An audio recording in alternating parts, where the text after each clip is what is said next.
Well, hello everyone, and welcome to Conversations without Curtis. My name is Daniel Albu, and today we're going to play Sam & Max Hit the Road. And if time permits, we're going to also play at least part, if not all, of the first episode of Season 1 of the Telltale Sam & Max game, the remastered version, which was released a couple of years ago. And that's our plan for today. Tomorrow I'm interviewing Steve Purcell, so that's the whole reason why I'm doing this playthrough, because I decided to give Sam & Max a spin before I interview him tomorrow. I played it, I played it during the pandemic last time, so I'll do a refresh course with the game today. How's everyone doing? I know that it's kind of an odd hour to start streaming since we're usually starting at noon. But since Paul isn't joining me today, so I can start a bit earlier because it's 9 p.m. over here. So I can start streaming. How's everyone doing? Ozzy, I see Ozzy Ezereth. I see Ori Avtalion, Zensalopsist. Hi everyone. If you have questions for Steve Purcell, I think this interview contains the longest list of questions I got from viewers. Usually I get 2 or 3. Sometimes I don't even get questions for some of the guests. But with Steve Purcell, I got like I currently have 12 questions from the viewers. So if you have any questions, I can add them to the list. Maybe I'll filter some of the existing questions a bit. And that's it. Or you can list your questions in the chat, and I'll let you know if I plan to ask them regardless. So that's it. Let's go over our Patreon members. Thank everyone on the list over here. Our $10 members, $20 members, the top tier, with Malika Chandler at the top for 2.5 years in a row. Thank you, Malika. After Malika, Francois de Magella, Robbie Thurio, Moffat Reborn, Yuma81, and Corbachu. And on our top 7 coffee members or coffee donors in the last 30 days, we have Shrex, Ray Koopa, CJ, James Jenkins, Steve Blake, CompuArt, and Mort Murphy. So today we're going to play, like I said, 7 Max Hit the Road. I saw someone asking in the chat if we're going to play the MT32 version. So I installed the sound font. So we're going to listen to the MT32 soundtrack while we play. And that's it. And we're going to play through Dream, the Dream emulator by Aaron Giles. I have an upcoming interview with another upcoming interview, the third interview with Aaron Giles. This time we're going to review the latest changes in his Dream emulator. And we're going to discuss Indiana Jones and the Infernal Machine and Mortimer. And he's going to be able to add support for a few more LucasArts games. Not the adventure games, but the action games like Indiana Jones and the Last Crusade and more Star Wars games. So it's going to be fun. And in terms of my future guests, if you have any questions for any of my future guests, next week I'm interviewing Michael Land, the composer of Secret of Monkey Island and The Dig and a few other LucasArts classics. In November, I'm interviewing L.O. So if you have questions about Leisure Suit Larry or any of the lewd behavior you see in the Leisure Suit Larry games, you can send questions to me. You can DM me on Discord. And who else? Oh, we've got a bunch of people. I'm interviewing either a LucasArts legend or a Sierra legend every week. So I'll keep you posted regarding the future guests. You send the questions and we'll take it from there. So this is our Dream emulator. And we're going to play 7 Max Hit the Road.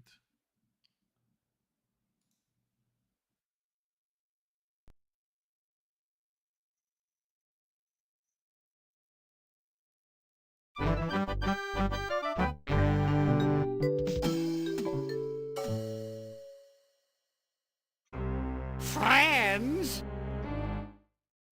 Friends? We've only gone out together 3 times, and already you're telling me you just want to be friends? You never gave... Wait a second, let me change this text speed so that the subtitles won't delay the audio. ...me a chance, and for that... you'll fry like a pork sausage. It's not that I don't like you, it's just that, well, you're too nice a guy, I guess. I think I'd rather go out with someone more a bit unpredictable.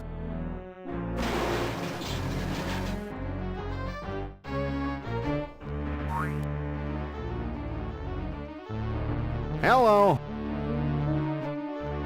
This doesn't look like the Lincoln Tunnel, Sam. Looks to me like a marginally volatile hostage situation, Max. Ooh, does this mean we get to kick some puffy white mad scientist butt? Can't think of a reason not to. You'll be of no use, freelance police. With the flip of a lever, my ungrateful lunch date will be reduced to a half cup of disoriented atomic matter. I knew he wasn't a real doctor. Shall I confront, subdue, and pummel the suspected perpetrator, Sam? Sick him up, little buddy. Ooh! Ow! Hey, nice one. Yikes! Huh? He's not a real guy, Sam! Can I keep his head for a souvenir? Why do you suppose it's ticking? That's no head, Max. It's one damned ugly time bomb. Let's leave this criminal cesspool pronto. Good idea, Sam. Maybe we can ditch the head somewhere while the credits are running. Mind if I drive? Not if you don't mind me clawing at the dash and shrieking like a cheerleader. Sam, is pronto a real word? Goodbye, Sam and Max. I'll never forget all you've done here today.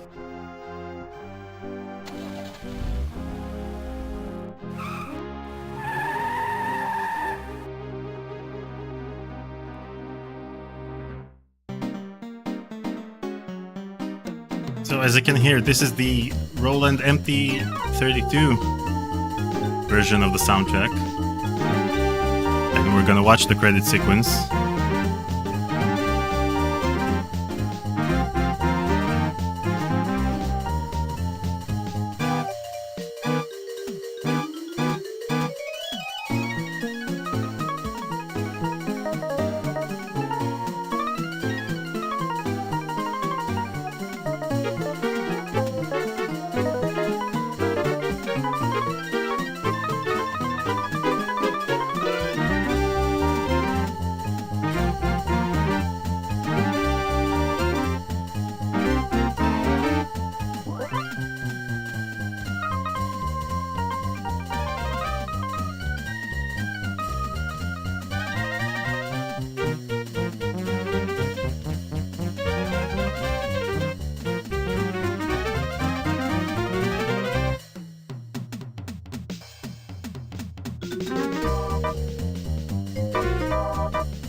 Well, that was a pleasantly understated credit sequence. I enjoyed the cheesy retro ambiance. What the hell are you talking about, Max? Sam, either termites are burrowing through my skull, or one of us is ticking. Oops, oh yeah. Max, where should I put this so it doesn't hurt anyone we know or care about? Out the window, Sam. There's nothing but strangers out there.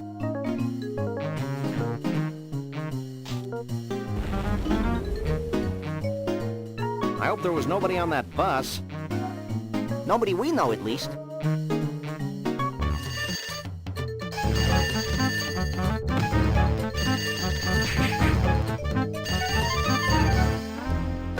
Hello? Yes? Yes? Yes? No! Really? Well, the same to you, Mac. Another confused census taker? Actually, it was the commissioner with another idiotic and baffling assignment. Does it involve wanton destruction? We can only hope. Due to the arbitrarily sensitive nature of the mission, we'll be meeting a bonded city courier out on the street. Ooh, smells like a fiercely thickening plot. Okay, and we've got control. April Ryan, thank you.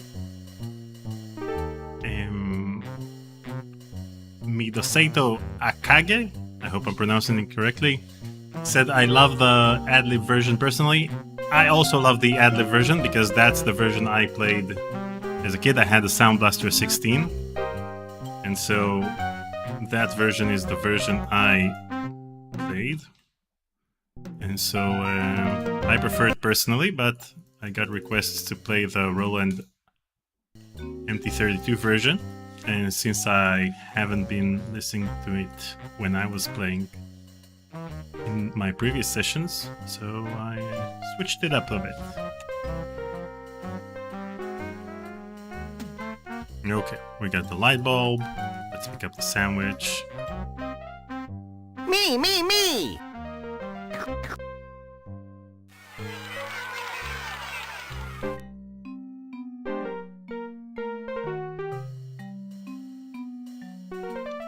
Or is asking someone please explain how you are expected to find the courier without walkthrough. Well, that's interesting. I think I knew about the courier on the street from the demo, because there was an non-playable demo which showcased a few scenes from the game, and one of the scenes was Max turning the cat inside out. So that's how I knew. But sure, like everything else in the LucasArts adventure games, you just needed to test everything on everything and hope for the best. In this case, you didn't even have that many verbs to test.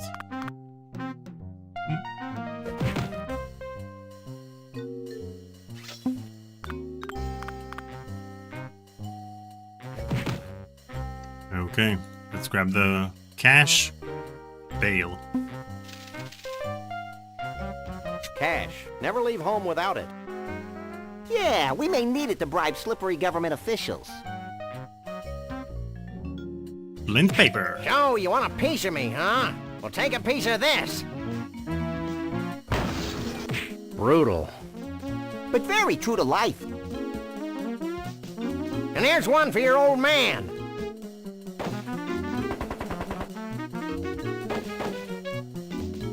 I really respect Flint's business acumen. Please, Sam, don't use the word acumen again.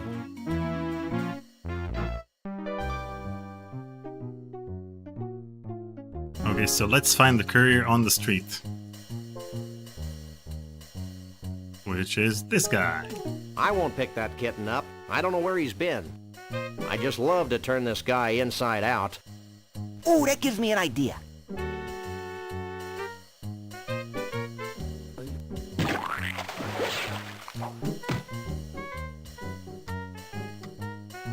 According to these orders, something bizarre is happening at the carnival. I thought that was the whole point. Maybe we should check it out when we got nothing better to do, like any time.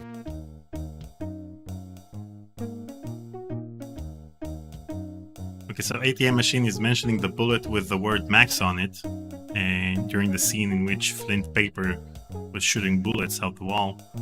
And someone sent me a question about it. Ask Steve Purcell. Ask why one of the bullets had Max's name on it.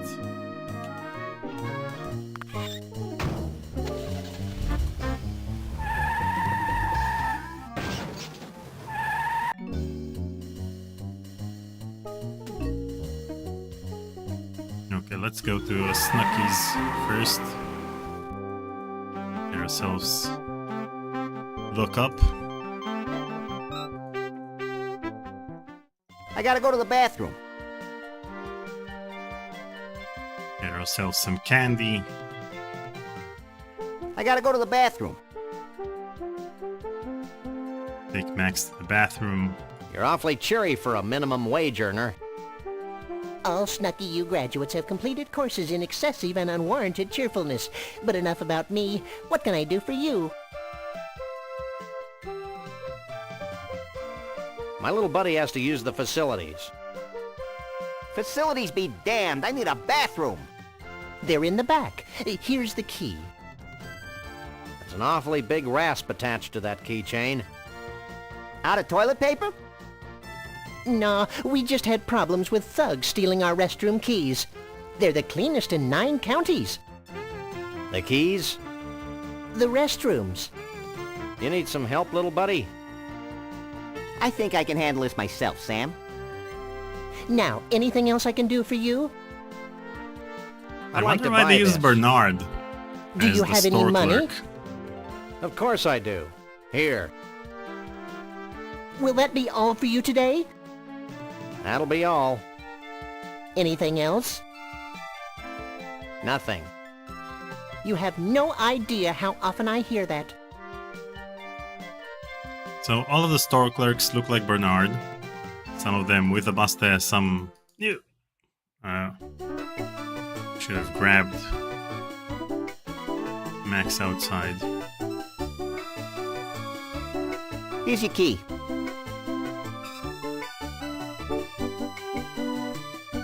Okay. Let's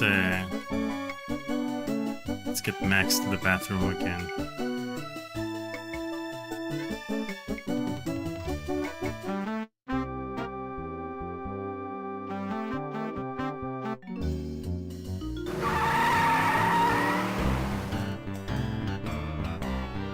This is a entirely different Snuckies with an entirely different store clerk. This one has glasses and actually looks like Bernard.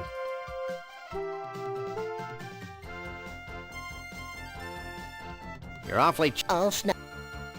nothing. You have no idea how often I hear that. We'll need to make Max go to the bathroom.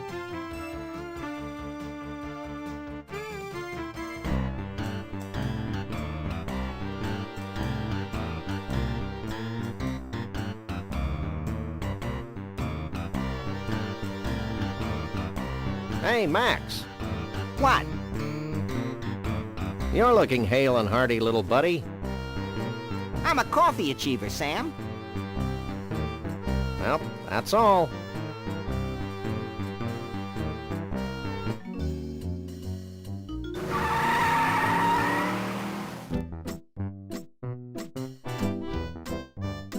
Conroy Bumpus. Oh, nation and blimey. He ain't here.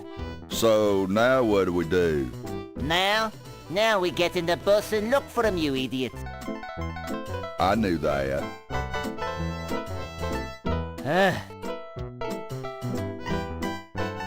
Get out of Mr. Bumpus' way, you partially clad varmints. Who was that? I don't know, but if it weren't for the carefree innocence of this carnival, I'd be breaking his kneecaps. You're a demonic little imp, Max. Stop!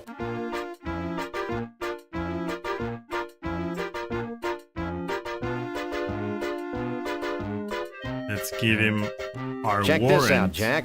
We're the freelance police. Here's our authorization to be here. Now let us in before we replace you with a cheap renewable fuel source.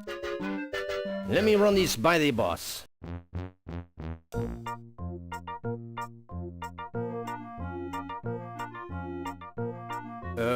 I guess you can go in.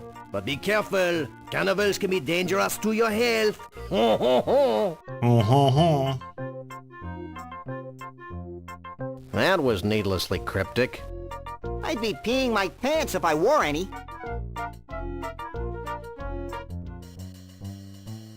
Everything seems to be in order here.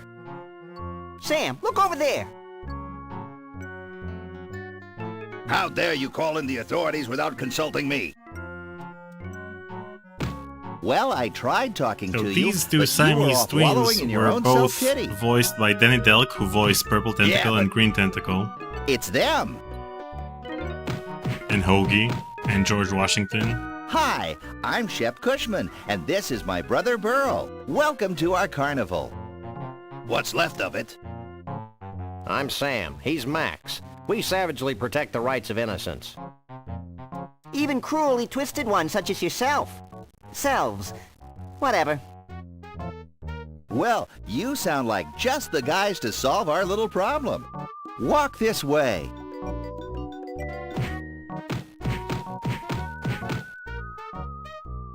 See this melted block of ice? How could we miss it? This used to be our main attraction. Your main attraction was a block of ice? Don't be dense. Our main attraction was a genuine Authentic? Real life? Bigfoot? On ice? Hey, let me get this straight. You want us to go traipsing all over the country looking for a soggy Bigfoot? I've never been traipsing before. Does it hurt? But Bruno must be returned to us. He's a brutish, ignorant beast with no sense of right or wrong. Hey, who isn't? Besides, he's kidnapped our second main attraction. Is that the block of ice? No, it's Trixie, the giraffe neck girl from Scranton. She disappeared at the same time Bruno did. We can only assume that the monster took her when he made his escape. I guess Max and I could search for your missing freaks, but we'll need free run of the carnival to look for clues. Yeah, and free corn dogs, so we can uke all over ourselves. No problem. Here's an all-day free pass. Yeah. Leave everything to us, and we'll have those abominations of nature back in your protective care before you can read the Koran. Didn't he fight Godzilla? Okay, so we'll pick up the fur.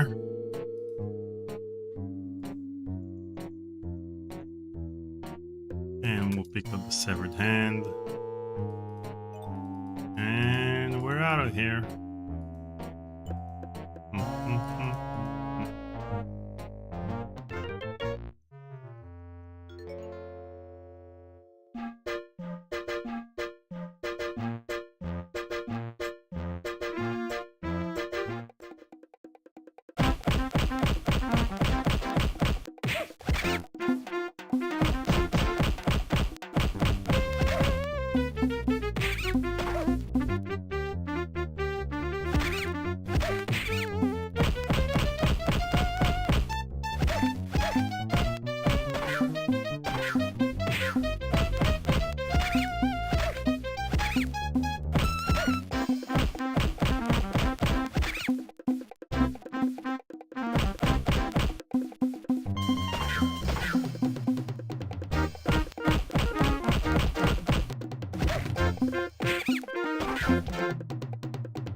I won something.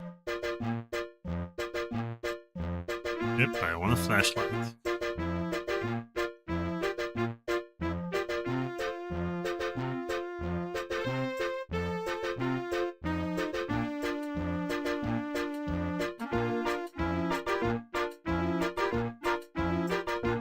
Hey, Carney boy. What? Me and my partner want to ride the Cone of Tragedy. That's right, we've lost our will to live. I'm not supposed to, but what the heck? You two look like a couple of caring, non-litigious mammals. Strap yourselves in, and I'll turn on the cone. So in my conversation with Larry Ahern, which premiered on Sunday, he talked about this animation of the Cone of Tragedy and how much he worked on it and how much he enjoyed doing the Swiss Army knife animation and thought it was funny. And Steve Purcell thought it was funny as well. And I thought it was funny. So all three of us thought it was funny.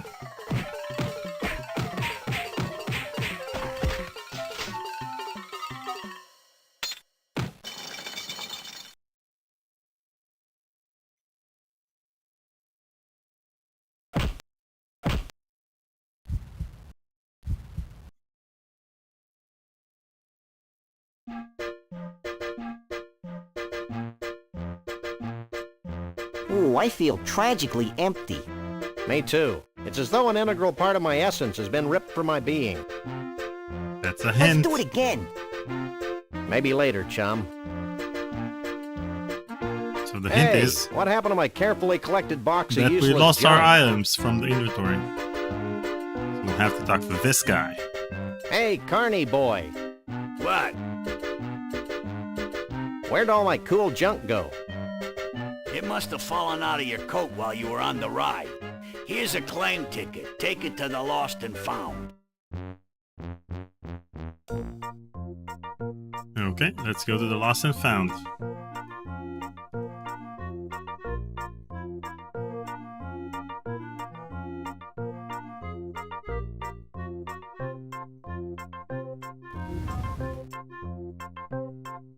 Holy cripes on toast! Nothing personal, but you're the single ugliest thing we've ever seen. Well, there was that computer game developers conference. Have you lost something? I've lost a whole bunch of neat junk. You must have been gifted with psychic powers to make up for your obvious physical shortcomings. Bad deal. Have you got a claim ticket? Sure. Right here while I search through the back room. Well, here's all the stuff we've collected off the Kono tragedy today. It's all yours. I feel whole again. Yep. And we even got this magnet. It's a powerful refrigerator magnet that says World of Fish on its side. I wonder how that got in there. And now we've got a new location.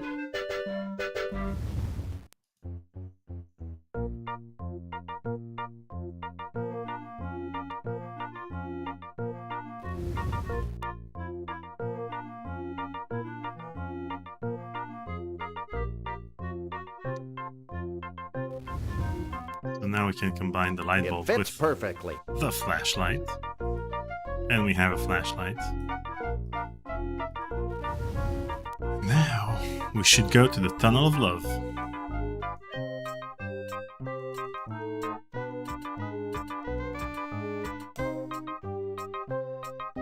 Want to ride the Tunnel of Love? Yippee!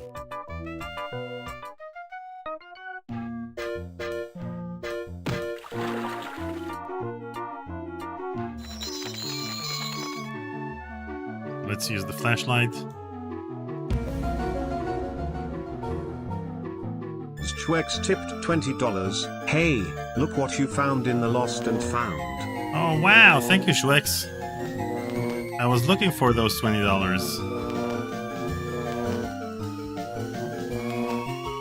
Okay.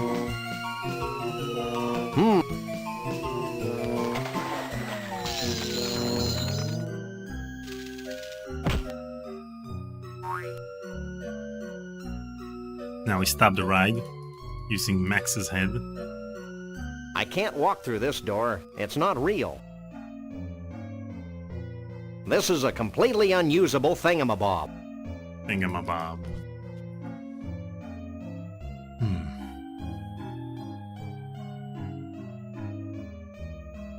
It's Max. Statue. Come here, Max. What's up? Check this out.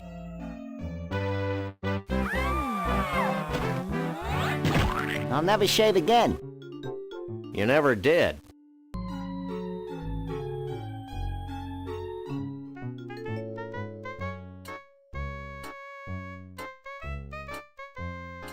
What a cool pad. It's home. It's alive! I thought it was just a cleverly animated plush toy. Who are you? I'm Doug, the Mole Man. Who are Bug, the you? bull I'm bear. Sam. He's Max. We fight crime. And we like long walks along the beach. What do you want from me? Do you know anything about Bruno the Sasquatch? Bruno the Sasquatch? Why, the stories I could tell you. Stop him, Sam. He's gonna tell us a story. I first met Bruno 25 years ago in Saigon. And then there was the time we all had our taxes done by a platypus, and... Shut up! For God's sake, just shut up! Look, we just want to know where Bruno is now. Gee, I have no idea where he went. Maybe you should talk to my uncle. Your uncle? Yeah, my Uncle Shavul. He's really into Bigfoots. When I was a kid, he used to tell me stories about giant Bigfoot parties, where all the Bigfoots of the world would get together and dance Bigfoot dances, and... That's great, kid. Where can we find your uncle? I don't know. He disappeared a short time after he helped build the largest ball of twine on Earth. And we've got a new location. I think I may weep openly. Look, you two seem trustworthy. Oh, we are. Mm-hmm. Yes, you can trust us as far as we can throw you. So if you bring me some pecan-flavored candy, I'll give you my key to Trixie's trailer. I'll also tell you a big secret about how Bruno escaped. Why not tell us now? Because I'm hungry. Here, I thought you might like some candy. Luckily enough, we have the candy. Thanks. Pecan's my favorite. Hey, you're all right. Take this key as a token of my appreciation.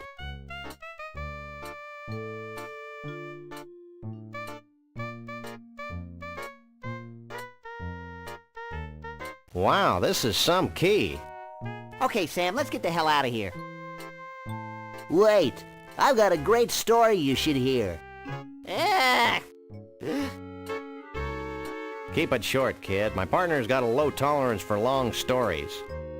Well, it all started the day before today. I remember it like it was yesterday. It's not widely known, but Trixie had fallen in love with Bruno. Every night, she'd sneak into the freak show tent and read to him what she imagined to be his favorite bedtime stories. She seemed as happy as a self-mutilated parody of nature could be.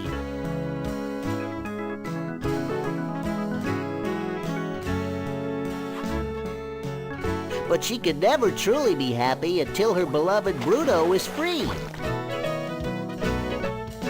Finally, she decided to do something about Bruno's predicament. She begged Flambe, the fire breather, to free the Bigfoot from Hey, his icy Flambe from cage. Return to Montana. Flambe took pity on poor Trixie and liberated Bruno, and the happy couple haven't been seen since. Hell of a story, ain't it?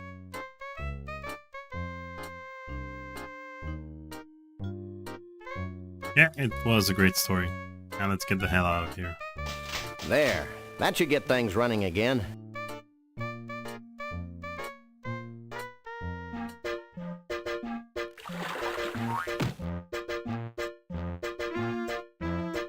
Now that we have the key to the trailer, time to open the trailer. Using our patented key. Hey, Max, come here. What? Watch this. Well, this is undignified. Oh boy! Okay, let's open this bad boy up.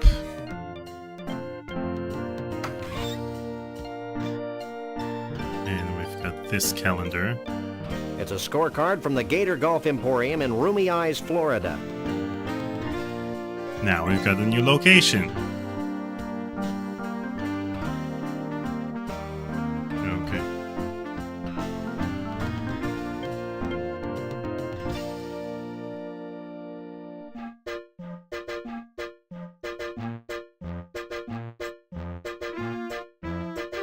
Wait, let's use Max over here. Hey, Max. Just What? for fun. Can you ring that bell? Sure. You're my hero, little buddy.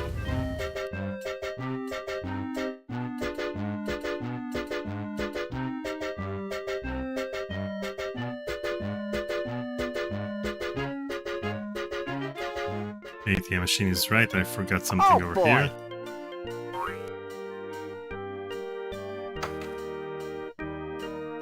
Hey, there's a neat costume in here. Got it.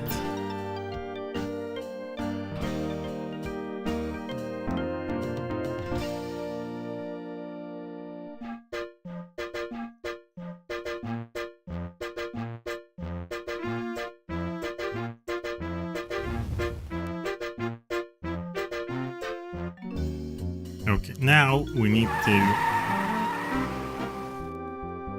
get Max to the bathroom again.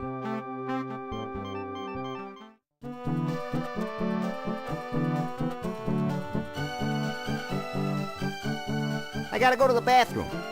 Okay, now we're talking. You're You're awfully cheery for a minimum wage earner. All Snucky U graduates have completed courses in excessive and unwarranted cheerfulness. But enough about me. What can I do for you? My little buddy has to use the Here. You need some help, little buddy? I think I can handle this myself, Sam. Now, anything else I can do for you? Nothing. You have no idea how often I hear that. Now, Ori is saying that there's a lot of shared visual language between this and Day of the Tentacle. They were released the same year. 7 Max Hit the Road Max! was released in Max. November 1993. 7 Max Hit the Road was released in November 1993, which means that in 2 months it's going to celebrate its 30th anniversary, which is why I wanted to do the interview with Steve Purcell tomorrow, so that I'll premiere it in November when Sam and Max celebrates its 30th anniversary. Day of the Tentacle celebrated its 30th anniversary back in June, so I think we should keep the rasp. You're probably right. No one... So the same people worked on probably both games in a way, so that's why they look the same. Okay. Wait, forgot something over here.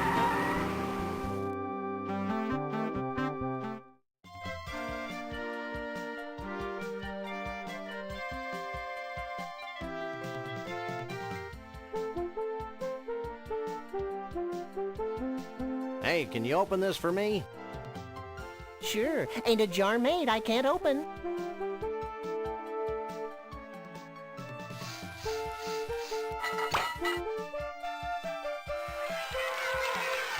That's not Bernard.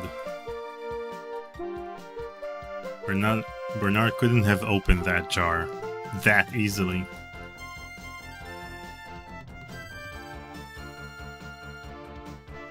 Okay, next up, the largest ball of twine.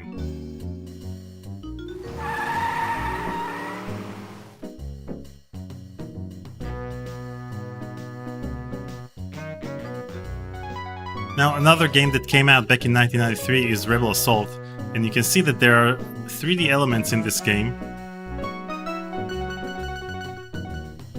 And the 3D elements appear to be using the same engine of the 3D elements from Rebel Assault.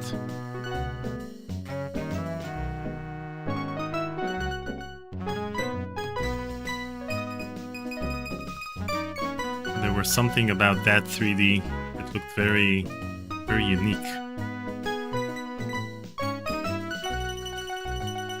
Take a leg, Max.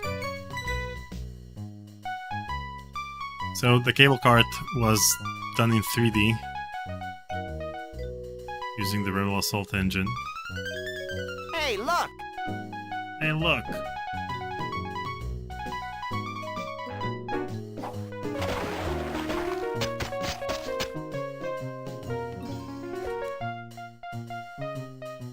That's one long loose end. Too bad we can't reach it from this side of the deck. You always need a large piece of string in games like this.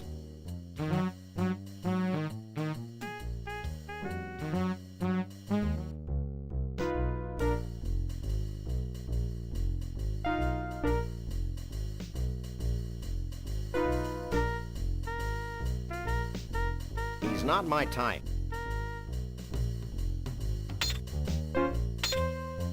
You know, you could go blind if you keep staring at things like that.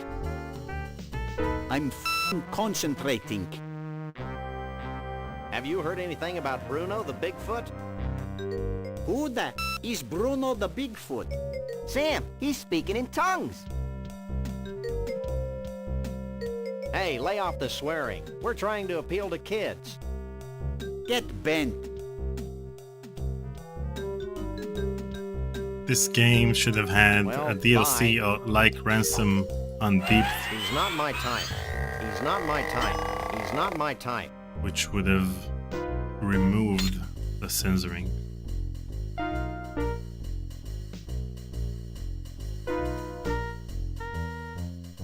We gotta go. It's been...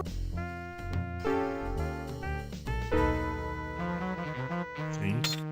He's not my type. I don't indiscriminately use people, except Max. Hey, 2-Bit Rider. I can't pick that up. Ooh.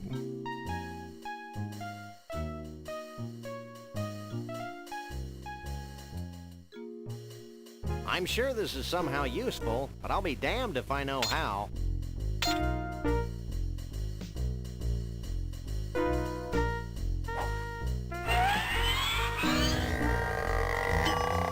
You know, you could go blind if you... I'm f***ing concentrating. Sure you don't know anything about Bruno? Never f***ing heard of him.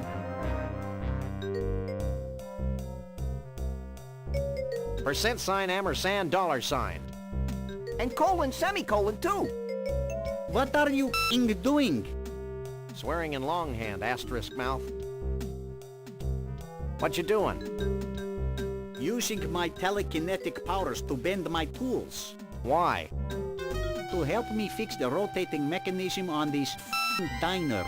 Well, that makes sense. What are these malformed tools good for? Lots of things. Like scratching those hard-to-reach places. Every place is hard for me to reach. Would you like a free sample? Yep. Sure.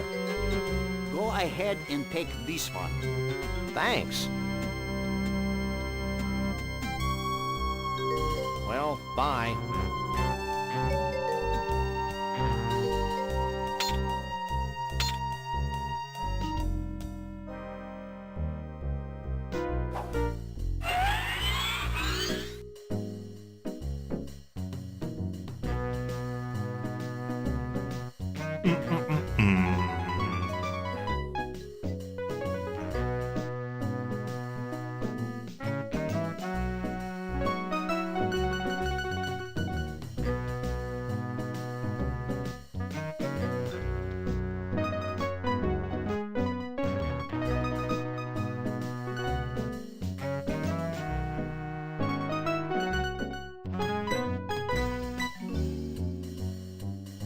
Let's go to the world of fish, where we're gonna meet Woody Allen himself.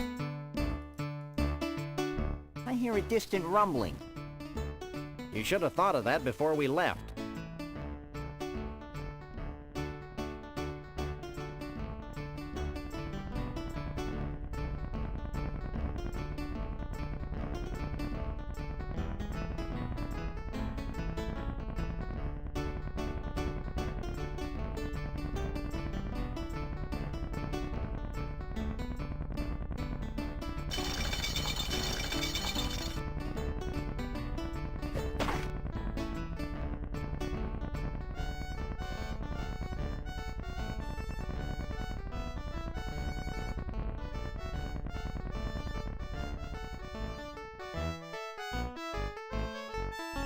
Weird.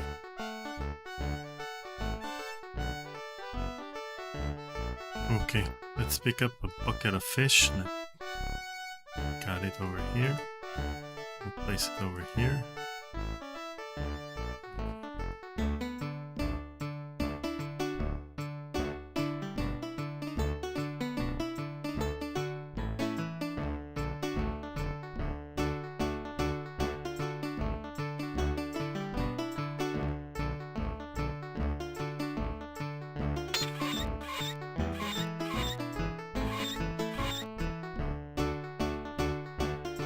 Now, one of the interesting things that Mike Stanley talked about in my interview with him about this game, he said that him and Steve Purcell chose to keep the dialogue options as icons so that it won't ruin the jokes themselves, because in games like Monkey Island, when you have dialogue options, you basically read the joke before you actually say it.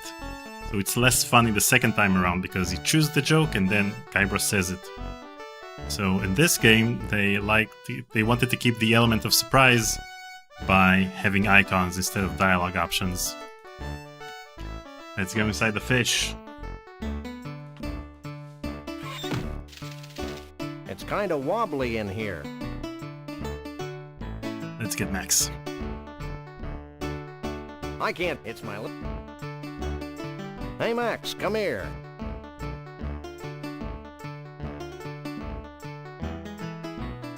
Here I come.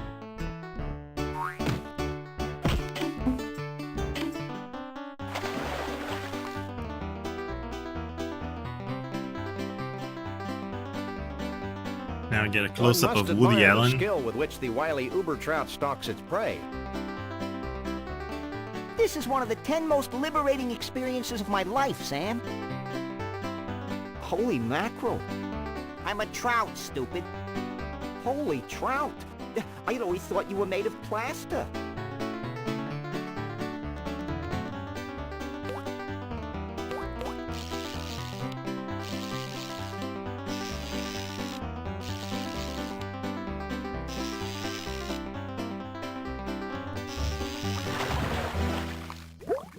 And we've got our first death in this LucasArts adventure game. Now what do we do, Sam? We killed Woody I'm Allen. thinking. What's that noise? It sounds like you do when you've eaten too much Thai food, Sam.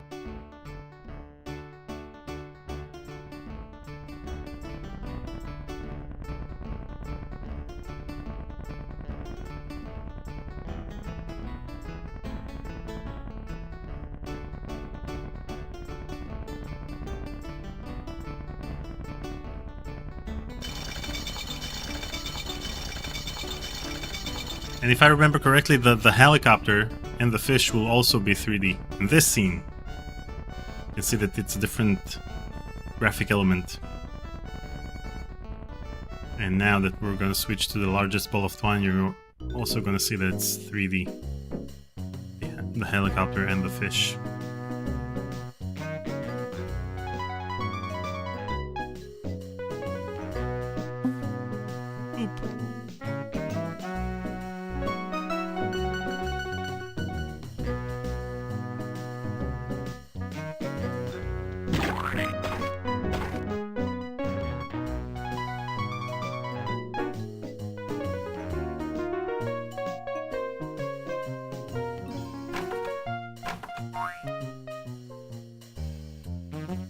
I told you I had a plan. Hey, Max, I've got another plan. I think I liked you better when you were clueless. Shut up and climb over the rail.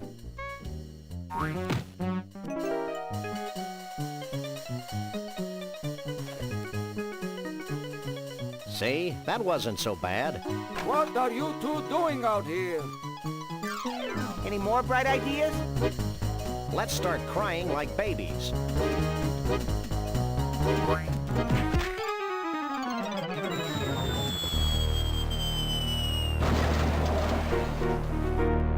Galileo was wrong. I don't think we were in a vacuum, Max. Hey, how will we get our car back? Wait for it.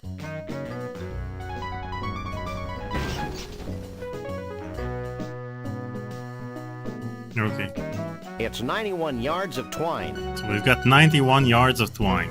And we've got our car back.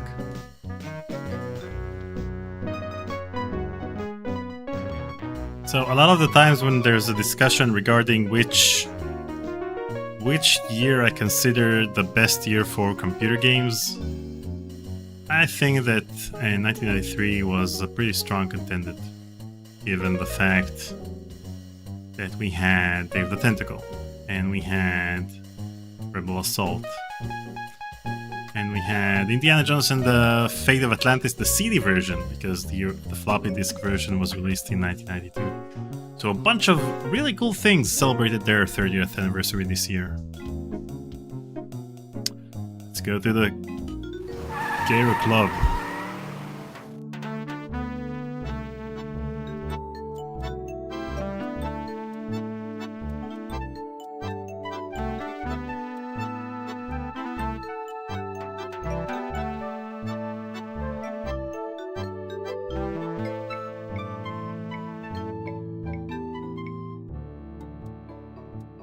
Bumpus. Let's go.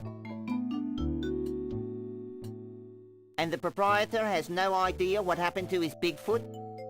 That's what he said, Mr. Bumpus. You know, Lee Harvey, I'm beginning to think that vast unseen forces are aligned against my quest for a Bigfoot. Ditto. Ditto? Ditto. Hey, look it! It's those two, what was that word, Sam? Misanthropes? Yeah, misanthropes! What are you, anyway, the president of the Hair Club for Short People? This is Mr. Conroy Bumpus, famed country and western star. I'd suggest you show him some respect. Yeah, well, he looks like a lounge lizard to me. And I'll bet his scalp itches from that bad rug. Maybe you should watch yourself, little furball. Yeah, well, I've got more hair on my fuzzy little butt than you do on that hollow country head of yours. Okay, I've had enough. Nobody makes fun of my hair.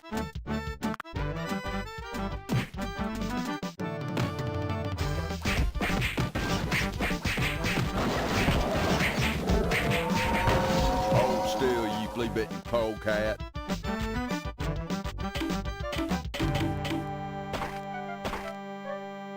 Here you go, boss.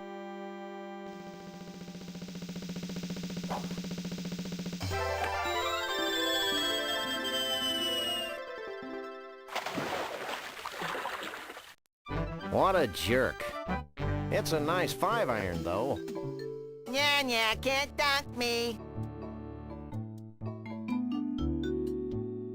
So yeah, what I love about the early 90s was the fact that you can take a look at games that came out each year and you could differentiate between them because each one of them made huge leaps in graphics and in sound design, and everything just got better on a yearly basis back then.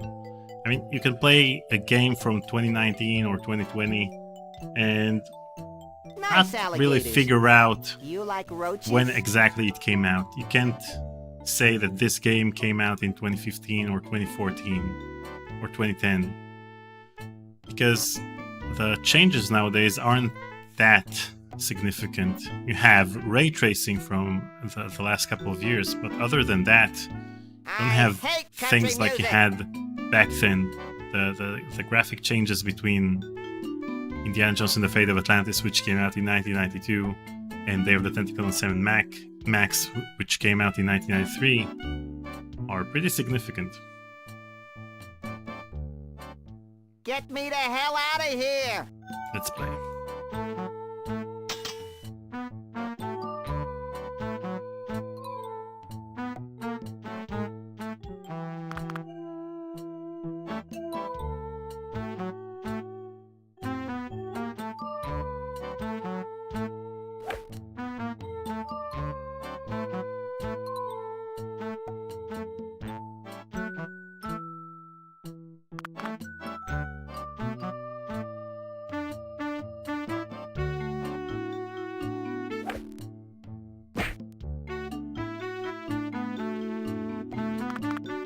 Yeah, and with regards to graphics cards,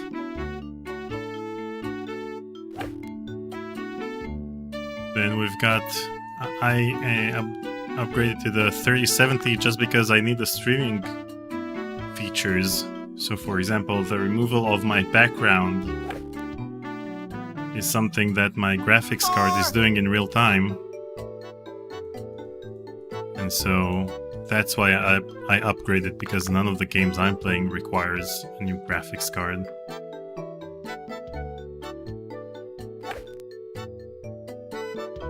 What's wrong with the gators? I actually loved this minigame back in the day. Because it's not that difficult, but something's wrong. I'm not moving. Yeah, can't dunk me. That's because I need to switch to my bucket of fish.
Nah.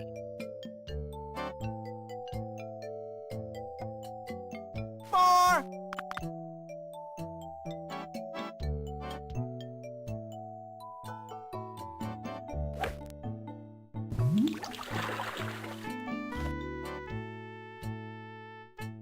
Let's see if at least the first three are aligned correctly.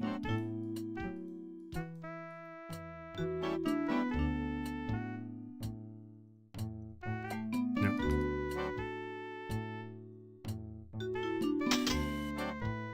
Hi, Johan.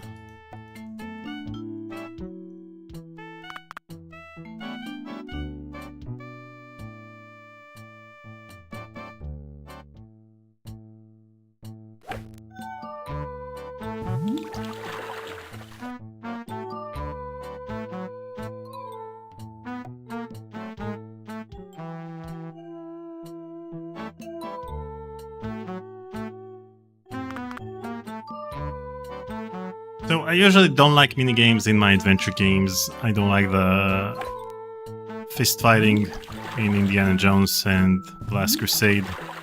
Don't like it in Fate of Atlantis, but at least there's a cheat code. But this particular minigame is not that excruciating like the others. Thanks for joining us, Yazurth.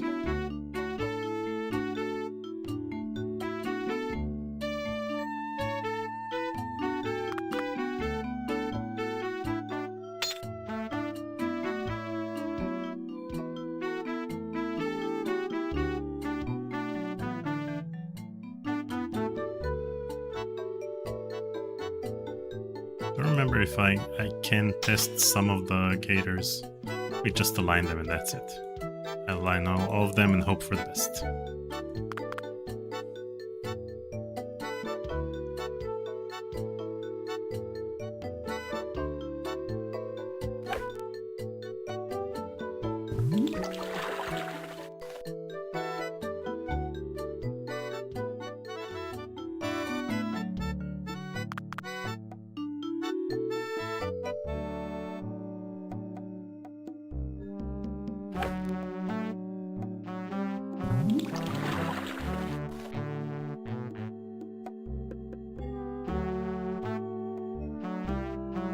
Get me the hell out of here!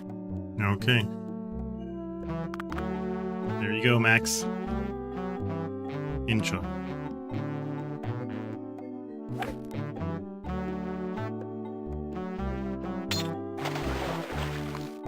Hey!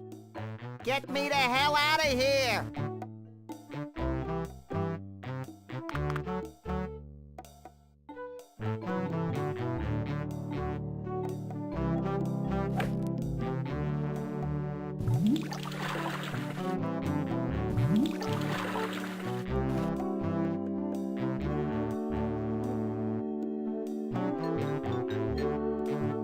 That looks like it's gonna work.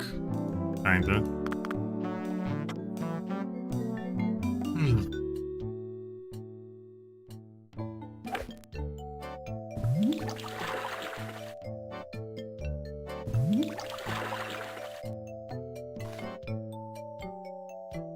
What? Get me the hell out of here!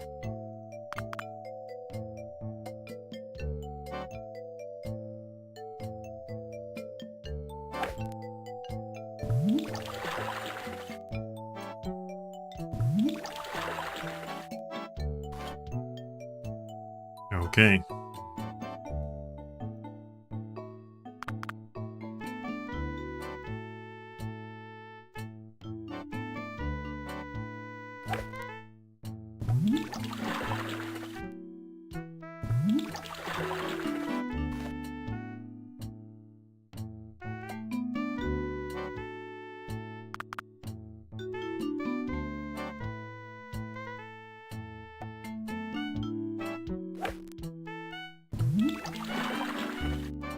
Come on.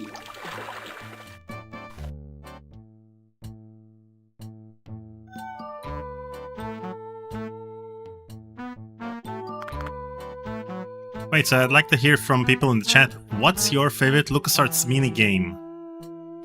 And we've got a bunch. In this game, we have tons of mini games. We have mini games in Yeah, can't dunk me. Curse of Monkey Island as well. We got the fist fighting in Indiana Jones.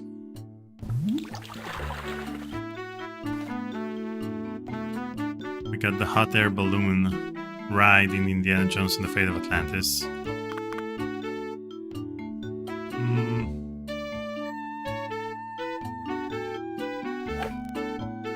We've got the fighting in Full Throttle. Hey, you've made a path across the driving range.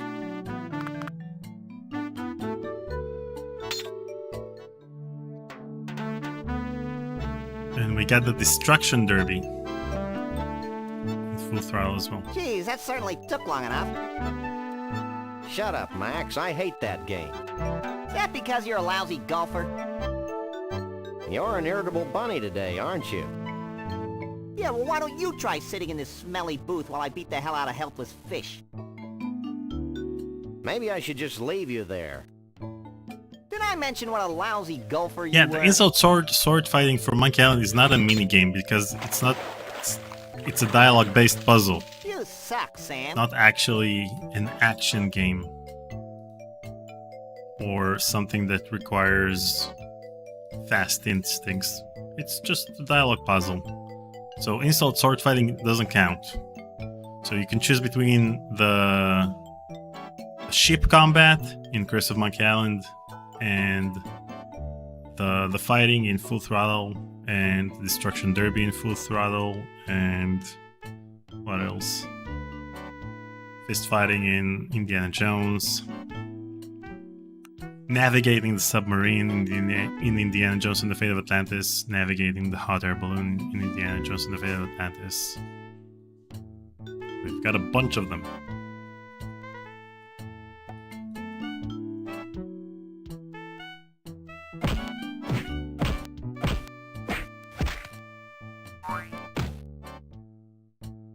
Hey, Sam! Hey, what? I found another sample of Sasquatch fur and mange in the booth. While I spent my young life waiting, just sitting there, in that horrible Oh, the booth, whack-a-mole, right. waiting. Whack-a-mole is the best. Yeah, I Jeez, whacked Max, Max get on the over head it. the entire game. Okay. Here, you carry it. I'd better. I'm not sure where you'd put it. That's none of your business, Sam. Okay, let's open this door. Pick up this thing. It's a snow globe from the Mystery Vortex in scenic Goldwump, Washington. Boom, we've got a new Let me location. see. Take a look. Too bad it's empty or we could shake it. Like this? Yeah. What's that writing on the bottom of the globe? To Elmo the Bigfoot. Keep on truckin'. Shavul the Mole Man. Hey, maybe Shavul's at the Mystery Vortex. Let's go there before I'm distracted by something.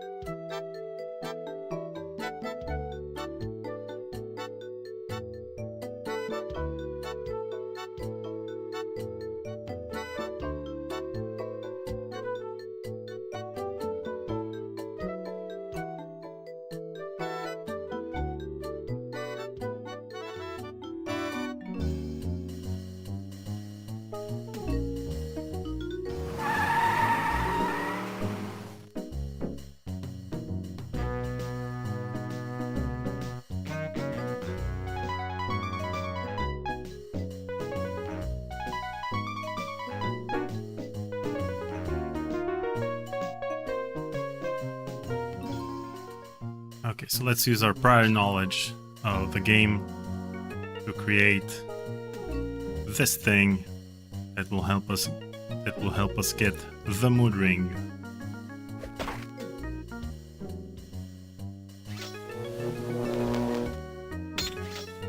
Got it.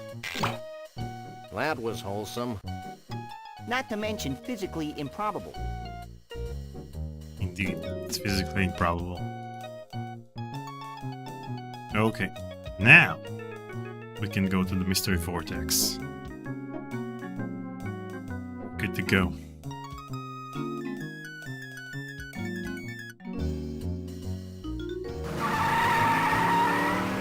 Sam, this place is making my head ping. That's probably just the metal plate in your head.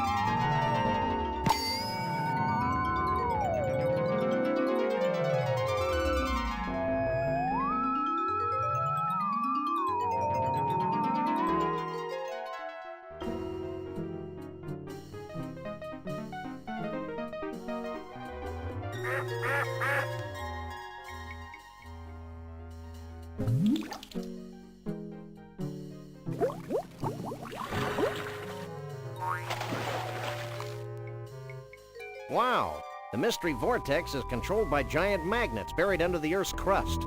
I'm strangely saddened by our callous shattering of a cherished American myth. Get over it. Okay. Okay, so let's see which door we need to... Let's access the orange door first.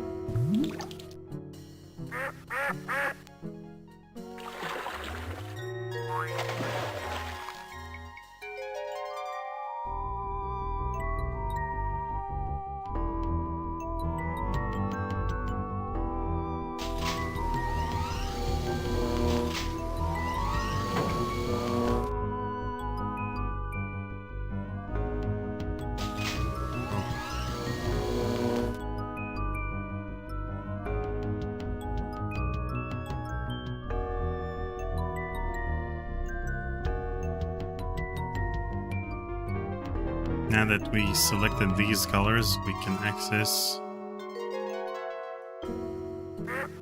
this room.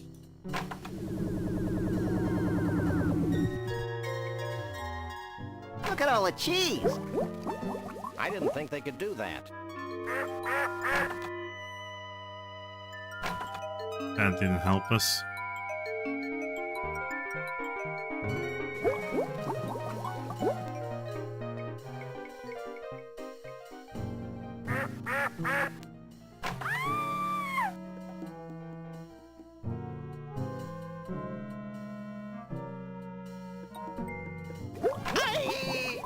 I'm becoming a ball of intellect. Let's hightail it out of here before we lose our corporeal bodies forever.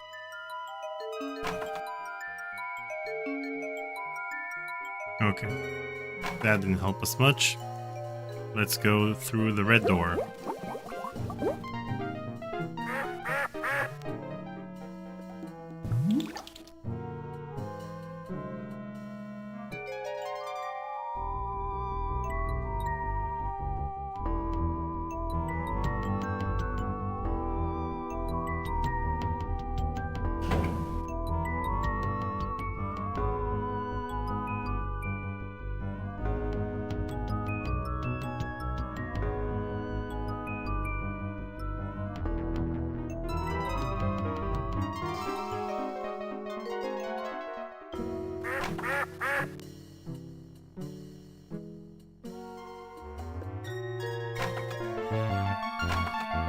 Who are Got you? him.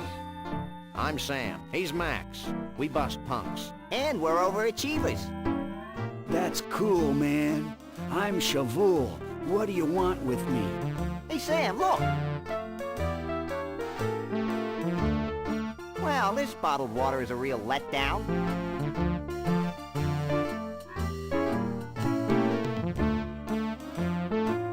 We want to pick your brain. Ooh, let me pick it, Sam. What do you know about Bruno?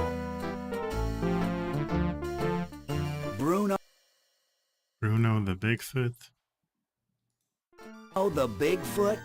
Why do people keep asking that question?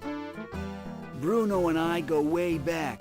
I've always felt a special kinship with Bigfoots. I feel the same way about pointy sticks. Shh! I haven't thought about Bruno for years. Allow me a moment to karmically link myself to him. If you must. Hold on, I'm getting Hey. something.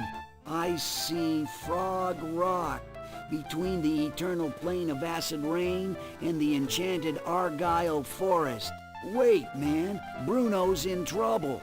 It's like several voices screaming out in terror, and then suddenly silenced. Star Wars reference. Sorry, guys, but I can't get a clear psychic image of Bruno. The sad truth is that I haven't been able to concentrate very well since I lost my mood ring in the biggest ball of twine in the world. If you find it for me, maybe I can help you. We found it for you. Is this your ring? Cool, man. Have you found Frog Rock yet? No, but I don't see how finding it's going to get me any closer to finding Bruno. Finding Frog Rock's only the beginning, man. Once you're at Frog Rock, you'll need some samples. Samples? Yeah, man. Bigfoot samples. You know, fur and stuff. 3 of them. Smear them all over Frog Rock. Put the fur on the rock. Got it. Let's go, Max. Wait!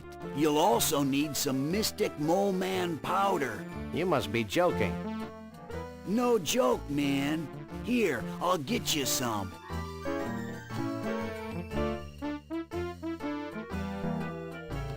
Here you go. Sprinkle this Mystic Mole Man powder over the fur when you've smeared it all over Frog Rock. What'll happen then? Something wonderful. Thanks. Let's go, Max. Now, this is a very interesting feature in the Scum engine, the fact that characters can scale. Because before Secret of Monkey Island, characters had to be at a specific size, and whenever they change sizes, it's only because they'd go behind That's not what I'm about to a lose. certain object, I'm gonna throw and out. then behind that object they switch the sprite Throw to down. a smaller character or a Whatever. larger character. You can see that in Loom when he's in the cave, then he goes behind a pillar, and then he's larger, and then he goes behind another pillar, and then he's smaller, because they didn't have that feature. And Brad Taylor, when he joined LucasArts, he worked on that feature, and we're seeing it in action right here. And actually, the first thing you see in Secret of Monkey Island is that feature, because Guybrush comes down from the top of the mountain to the pier at Melee Island, and you see that feature in action. Stoof gib tool ba wonk oi odd taw. I'm upside down, cutie, not dyslexic. Oh. We'll be back. Back, front, it's all the same to me. Okay, we don't actually need to talk to her. Let's just take the fur and get out of here.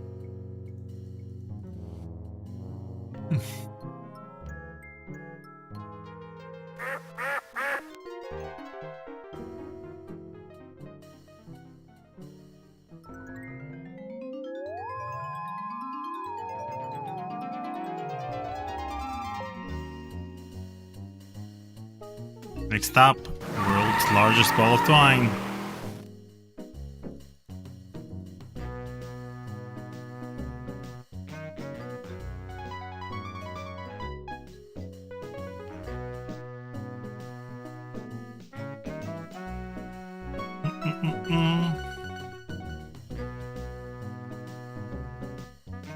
Take a leg, Max.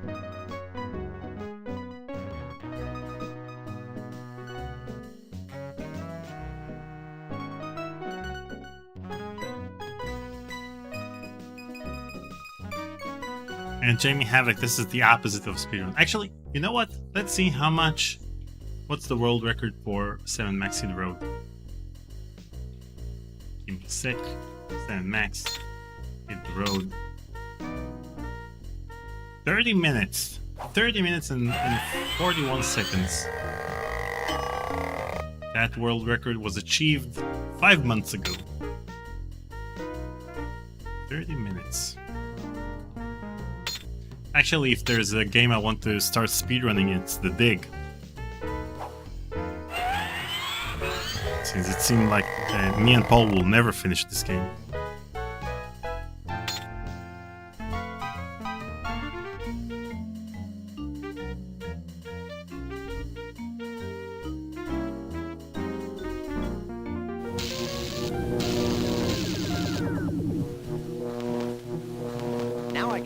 the speed and direction of the diner via these mounted binoculars.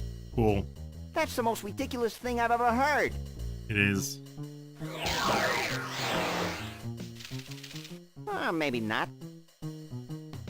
Okay, let's use the magnifying glass on the binoculars. Okay, I've lodged the magnifying lens in Okay. front of the mounted...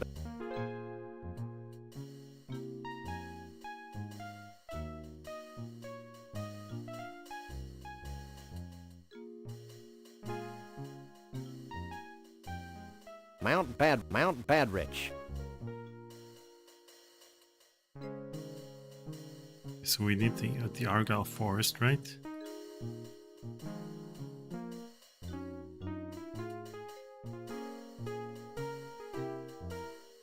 That's the enchanted Argyle Forest. It is.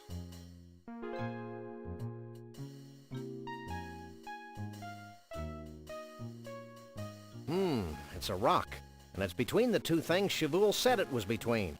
It must be Frog Rock. Cool.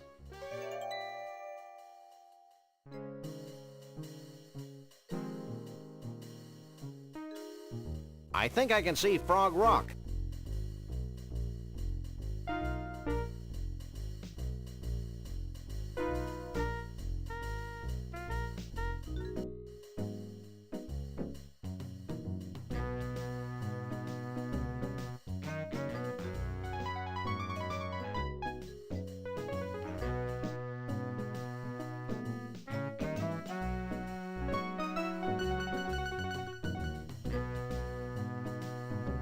Back in the day, I think I don't remember where I got stuck in this game, so I called the hint line, and back then we just got a fax. Just got a fax machine, and so the person at the hint line didn't understand the location or the issue that I had with the game. Didn't understand the puzzle, couldn't find the solution in his walkthrough, so he just faxed me the entire walkthrough. So that's another benefit of 1993, having a fax machine and getting the walkthrough in the fax machine. Rock.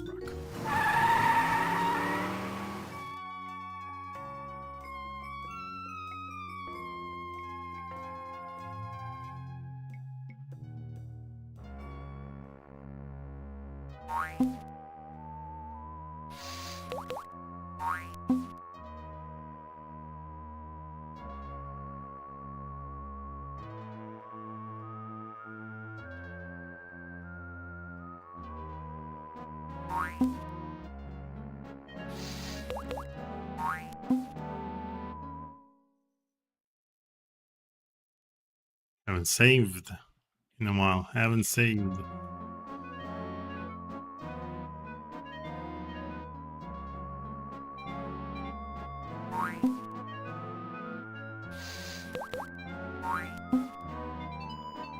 Yeah, and the problem with having a walkthrough is the same problem we have nowadays with adventure games. Everything's way too accessible, so they were gatekeeping the hints by having me call the hint line, which was super expensive. So I wouldn't ask for hints unless I was seriously stuck in the game. But since they sent me the walkthrough, every time I got stuck, I just look at the walkthrough. So it wasn't a great solution, if you ask me. I would have preferred that he would have just told me the solution to the puzzle, and that's it. Where's my mole man powder? Got it. Use it. Well? Wait for it.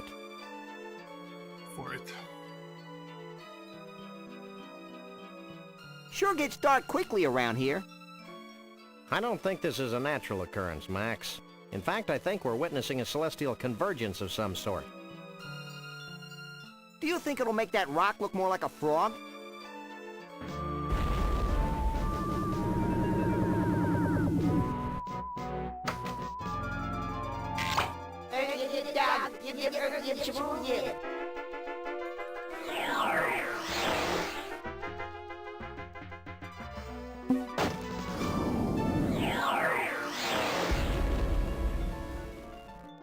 This means something, Sam. We've got a new location. That's what it means.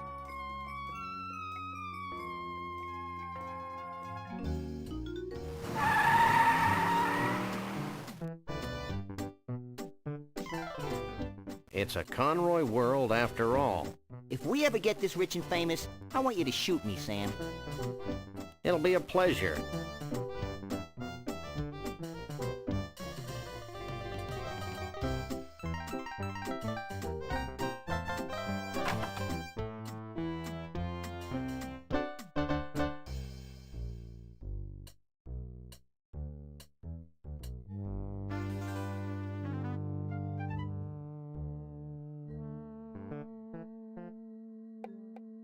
Wow! It's Monster Truck Weekend! Happening every Sunday. Sunday! Sunday. Okay, I'm over the shock now. I'm not, but I'm sure my gentle naivete will survive.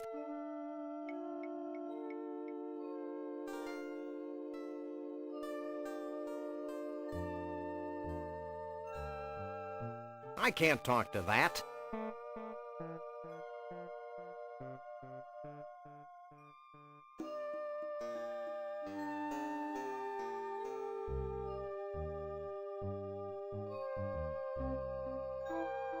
What you doing? Hang back, buddy, and observe my magic.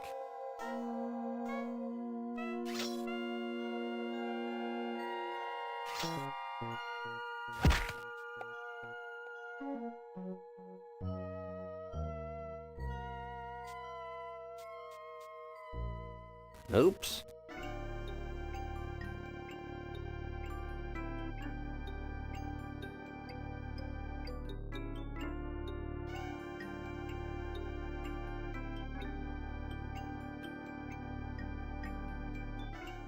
I know Kung Fu. Find out all you need to know? Maybe. I got a little lost in the troubleshooting chapter.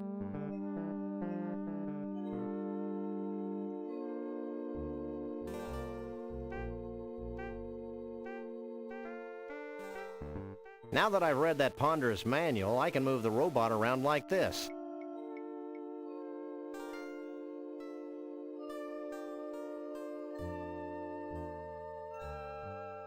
I'm impressed. That's nothing. Watch this. Help me, Sam and Max! You're my only hope! Star Wars was reference. Sorry. This might be more useful.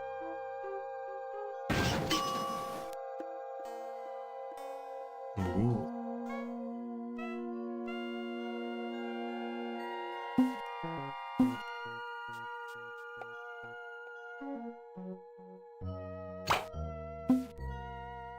I don't think the cute little robot wants to follow its new programming, Sam. I don't recall giving it a cute little choice. There he goes.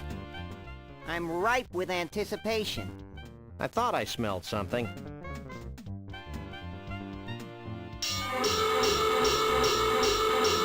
What the? How Pavlovian. And you should know. Okay, now we've got the VR room to ourselves. Just in time for the 7X VR game.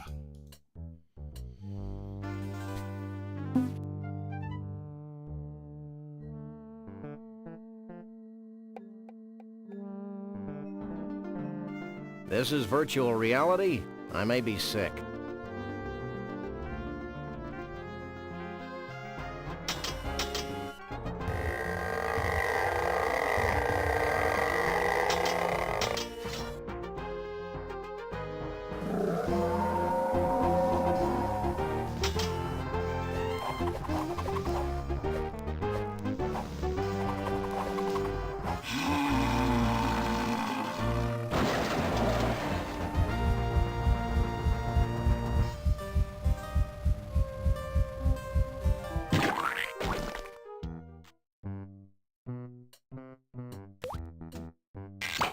Well? I am the Keymaster. Does that come with a dental plan? I don't know what you two critters are up to, but I want you out of here, now!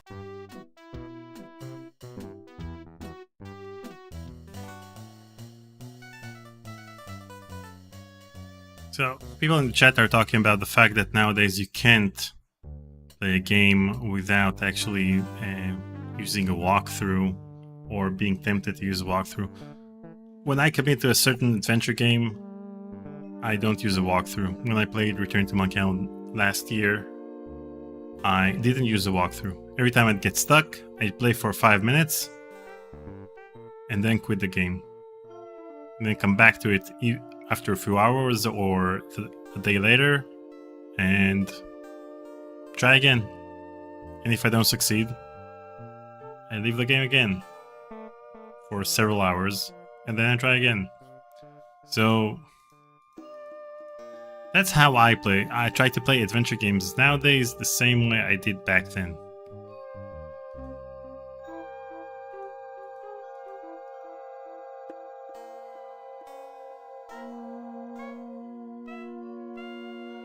It's a portrait of John Muir. Say, Sam, just who is John Muir?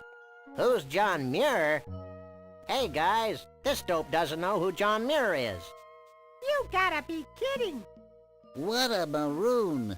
What a dib cow poop. Sam, the dead animal heads are talking to me. Where? Up there. Well? But... You really shouldn't tell fibs about dead animals, Max. But... Stop bugging me. I'm admiring this portrait of John Muir. But who's John Muir? Do you really want to know?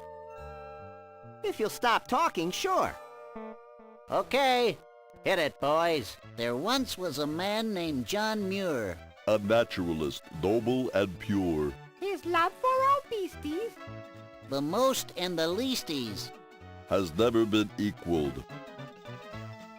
For sure.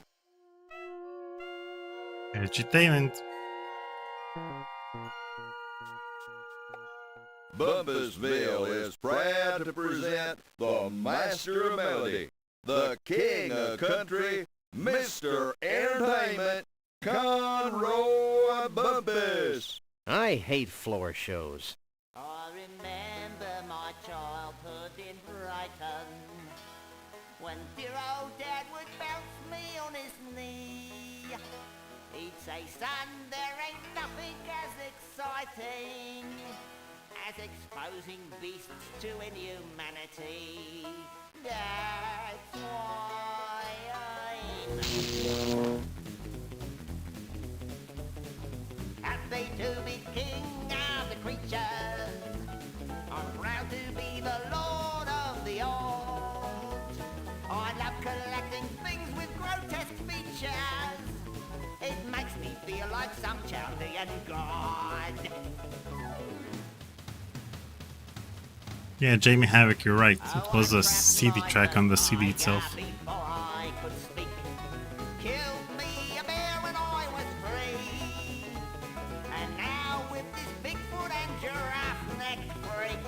I finally have a full menagerie. Hit it, boys! That's why he's just to be the sorrow of us all. None of us can be where we are one. Oh, it's tough to be a country western star.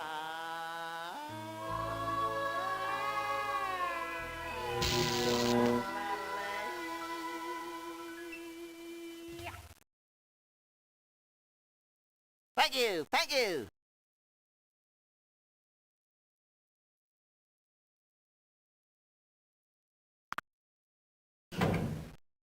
Your attention, please. Conroy Bumpus has left the building.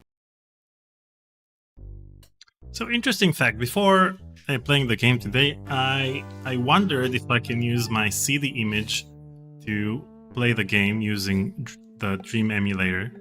And I wondered if this song will actually play, because like Jamie Havoc says it was a CD track. And I saw on the internet that people said that while playing the game, it's not playing the CD track, it has a recording in the audio files of the game. But I remember differently because when I first played the game, I didn't have a sound card. And when I reached this part of the game, probably the Scum engine detected the fact that I don't have a sound card, so it played the CD audio so I could pop in my headphones into the headphones jack and actually listen to the song through the CD audio in this part of the game. So I guess it just has backwards compatibility to the CD audio in case you don't have a Sound Blaster. So that's how I remember it, because first time I played the game, I heard the song through the CD player. And then when I got a Sound Blaster and I replayed the song, then I didn't actually know if it played from the CD player or from the audio files. And same goes for Monkey Island. When I first got The Secret of Monkey Island, I didn't have a sound card. And so I heard all of the soundtrack, which on Secret of Monkey Island, all of the soundtrack is CD audio. So I could hear it through the headphones without a sound card, directly from the CD drive. Okay. You have the key. Let's use the key. I can't use these things together. We're not supposed to use these things together. Boom.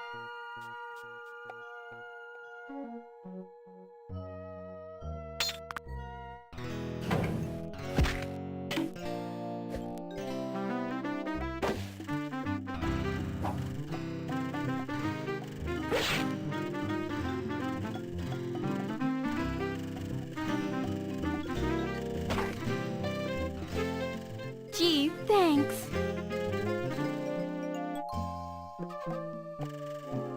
Well, back to the circus with you. I'm feeling a little morally conflicted about taking Bruno back to the circus. I'm not. Let's go, you big lug. Stay away from him, you malefactor. I'm not a malefactor. I'm a lagomorph. Look, I'm not going back to the circus, and I'm late for a party.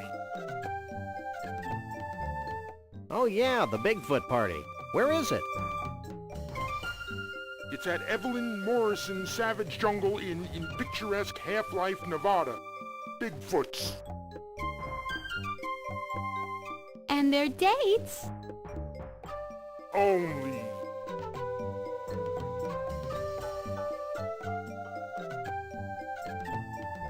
Let's go.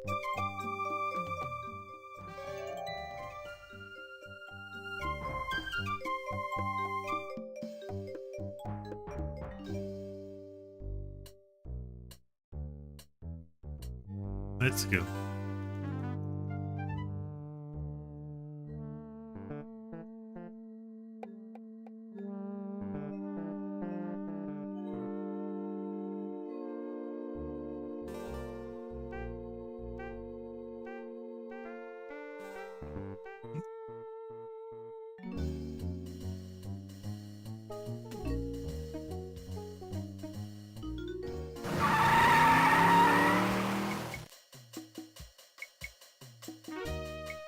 This place is tiki-rific. Tiki-rific? Yeah, I feel immersed in native culture. I just hope this place has authentic Savage Tiki drinks with that authentic Tiki tang.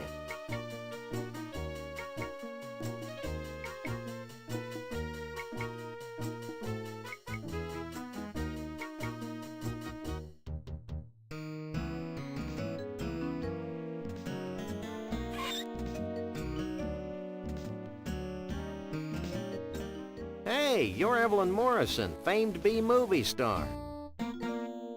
Yes, I am she. I've seen all your movies. My favorite was Robot Terror from Beyond the Galaxy. Is that the one where the alien says, "Clam do Beretta Nimno"? No, that's Vampirus in prison. Oh, yeah. Would you like Evelyn Morrison's autograph? Actually, we just want to ask a few questions. Evelyn Morrison is always available for interviews. We should get her for an interview. Have you had any problems with the Bigfoots? Evelyn Morrison has always worked well with grotesque creatures of the night. I'll take that as a no, then. I have this sudden craving for an umbrella drink. Evelyn Morrison's Jungle Inn has the greatest umbrella drinks in the world, with over 237 kinds of rum. All in just one drink? Take it easy, Max. You don't even drink. Oh, yeah. The toucan must have put words into my mouth. How'd you end up in the hotel business? I bet it was a sordid combination of fast cars and fast living. Vroom, vroom. It was the stars.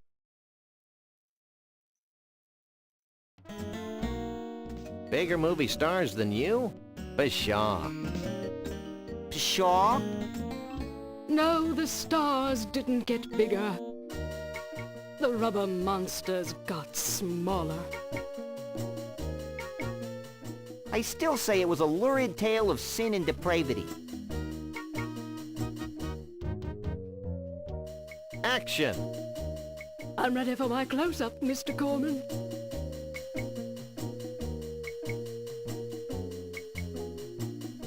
You haven't seen a short, self-absorbed, crazy-as-a-bedbug country western singing star around here, have you? If you mean Conroy Bumpus, Evelyn Morrison had him ejected from the premises hours ago. Why? He was harassing Evelyn Morrison's guests. I'll get back to you later. Evelyn Morrison will be here. In the meantime, why not take some of these brochures? They have Evelyn Morrison's autograph on them, making them must-have collectibles. Mm-hmm. Thanks.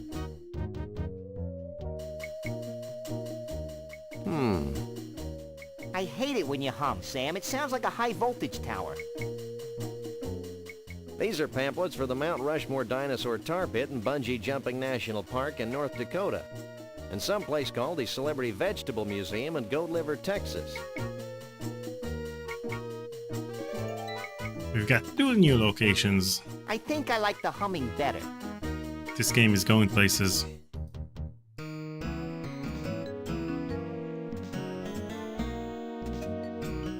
Here.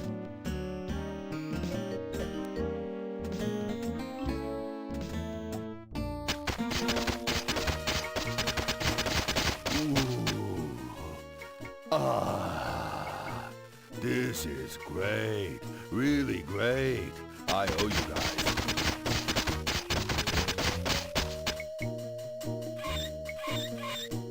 Yep, you owe us.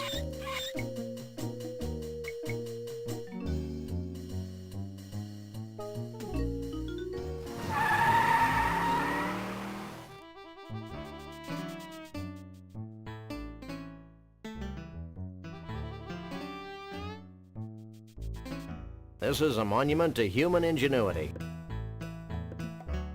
Thanks bunches, Sonny. So what do you know about Bigfoots? Well, they don't translate well into vegetables. I have been experimenting with the idea for a while. There's just no such thing as a furry vegetable. Check out our fridge. I grow more fascinated by the moment. Well, bye. What do you make of this? Famed naturalist John Muir, huh? This looks like a zucchini squash to me. I can do this, but it'll take a short while. Cool. And let's go bungee jumping.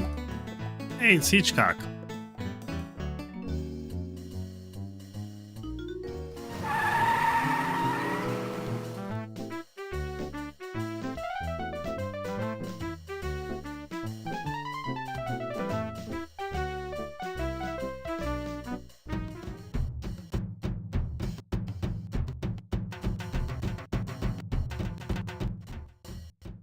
Hi, my name... Hi. Hi to you too. Hey, Max. Hey, what? I've got a job for those mighty incisors of yours. What? See that woolly mammoth? What about it? Stop playing dumb and get chomping.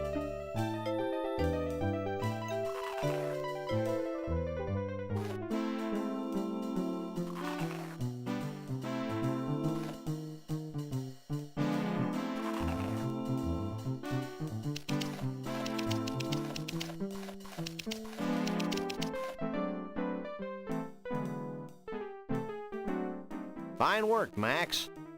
Now we've got more full woolly mammoth hair than we'll ever need, and we've learned an important lesson. Yeah, the woolly mammoths died of embarrassment. Okay, now we've got mammoth hair. Now let's listen to this crap. Hi, my name is Rex, the Thunder Lizard. During the... Hi, my... I can't use these things to... That's a good idea, but there's nothing for the twine to catch on. Hi, my name is Rex, the Thunder Lizard. During the late Jurassic... What? Hi, my name is Rex, the Thunder Lizard. During the late Jurassic period, I was...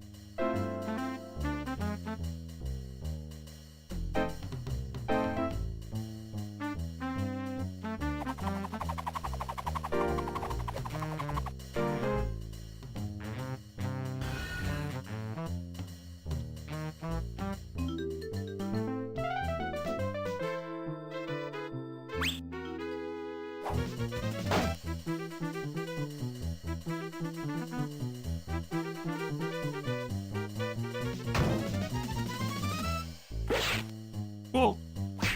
We finally got the tooth. Nothing but... I can't use these things together.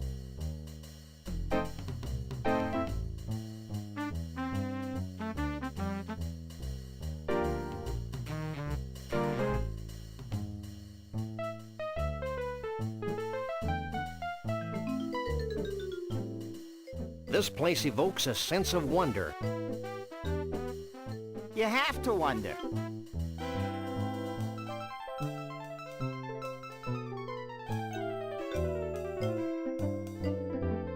Let's use the elevator.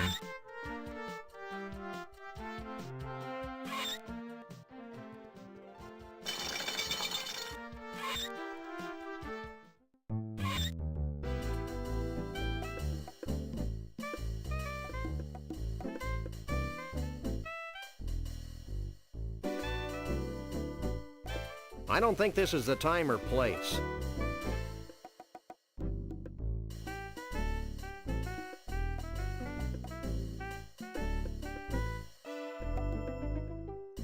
I don't think this is the time or place.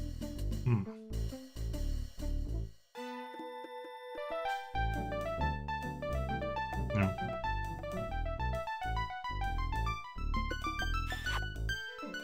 Quit that.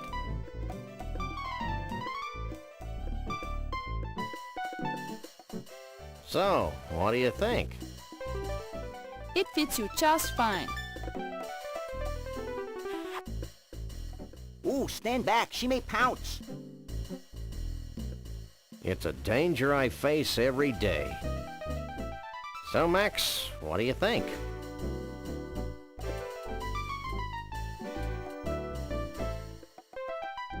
A regular 007.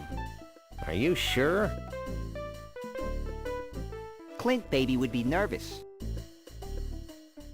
But get moving. I'm beginning to think you're stalling.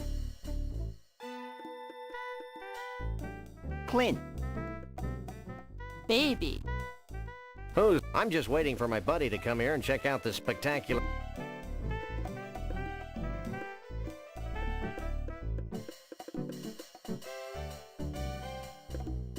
Okay, let's combine the cup with the hand, and this way we'll be able to get some tar.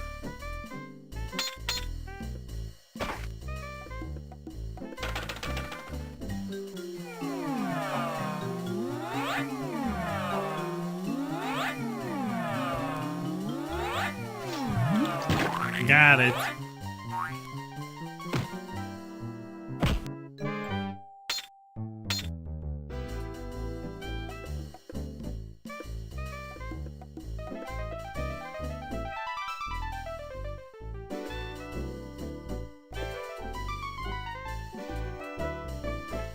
Maybe, well, there's the remastered version.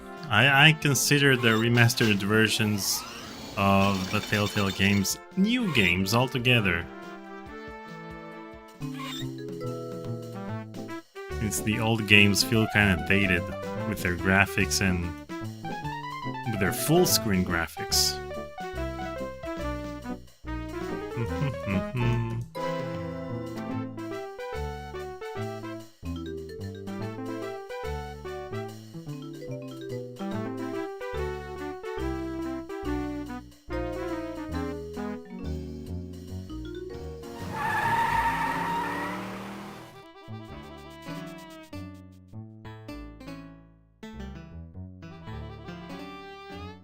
Where's my John Muir vegetable?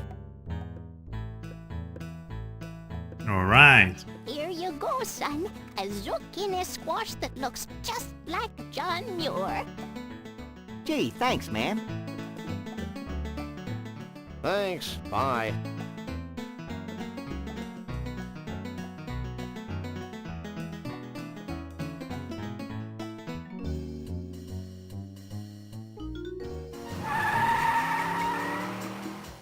It says, Close enough for jazz. Let's go. So that's another thing I have against adventure games in 3D. The fact that a game from 2006, the first season of 7 Max, the Telltale game, needs to be remastered, means that 3D graphics get outdated pretty quickly, and while these graphics are timeless, this game still looks great.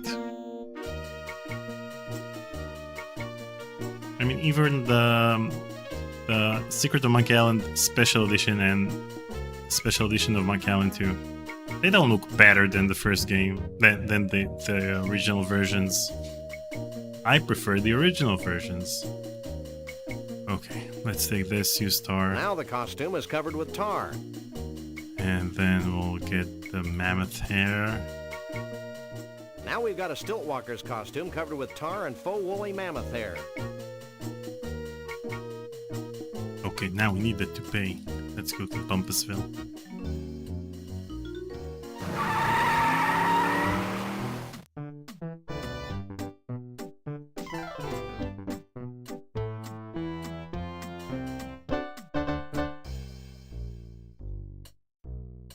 So this animation we're about to watch is an animation that was added specifically in the CD version. It was animated by Anson Chu, who I interviewed, and his interview will premiere this Sunday probably. So this animation, let's just save it here so that I'll have it ready for him. I can't use these things together. It's one of Conroy's toupees. Okay, so let's switch between this and that. I can't use these things. I can't use these things together. What in the name of Jethro Clampett's going on in her? Hey, that hurt. Not.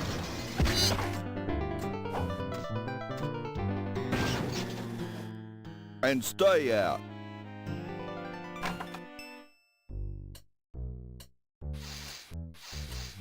I don't think. Am I supposed to use some other?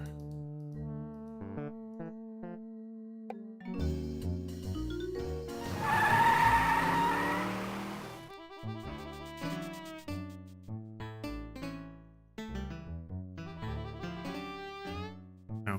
Okay.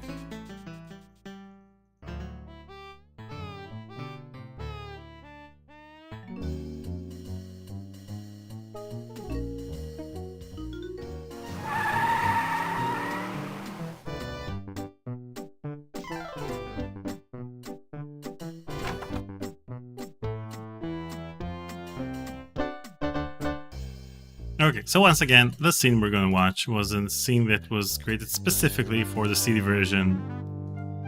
And it's pretty awesome, and it's a reference to Indiana Jones, Raiders of the Lost Ark.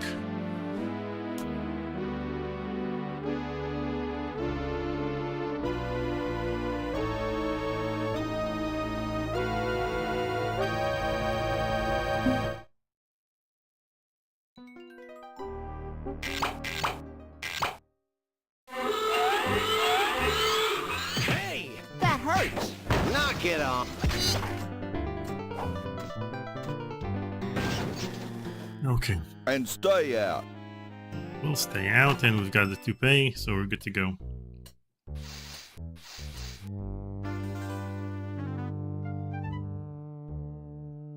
Boom, boom. Okay, I've attached Conroy Bumpus' toupee to the Stiltwalker's costume.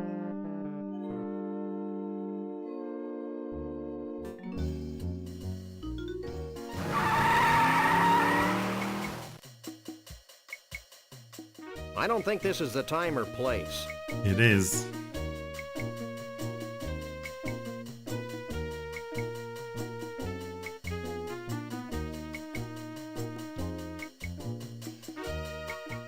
I guess we could try it on.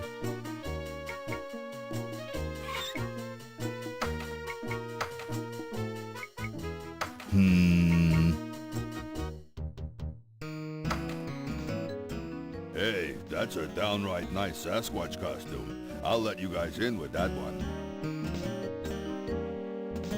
Thanks, bud. Looks like something important's happening. Hundreds of years ago, it was becoming apparent that our time was running out. Yet we were slow to heed the warnings of impending doom. The seemingly slow encroachment of mankind and all that his many living styles entail seemed like a vague and distant problem. A problem for future generations of Yeti to solve. Blithely, we sat back, ignoring our own inner call for action. Tradition and the status quo were our excuses for complacency. The certainty of not just losing our way of life, but possibly our very lives, and the demise of our entire race is now becoming a reality we can no longer choose to ignore. As it turns out, the humans and their technology are moving faster than we are, much faster than we had anticipated. And so we now face the final crisis. Unless we pull together, not just acknowledging the need for change, but embracing change not just with our hearts and our minds, but with our actions, well, back to the music. But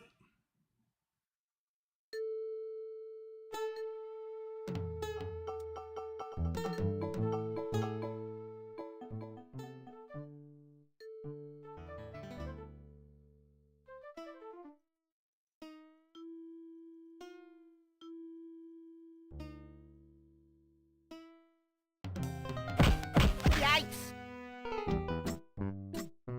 Well, well, well, a Bigfoot. Sure is a scrawny feller. A Bigfoot in the hand is worth two in the bush, Lee Harvey. Sorry, boss. Think nothing of it, old chap. Now, be a good lad and pop off to the bus and get the net. Yes, sir, Mr. Bumpus.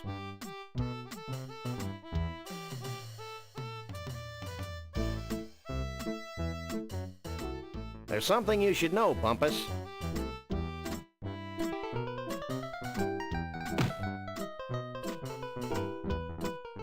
You again? I left the net back in Bumpusville.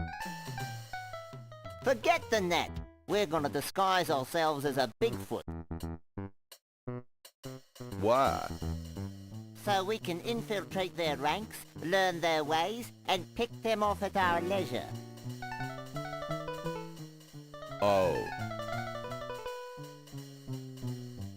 And no funny stuff, dog boy. Yeah.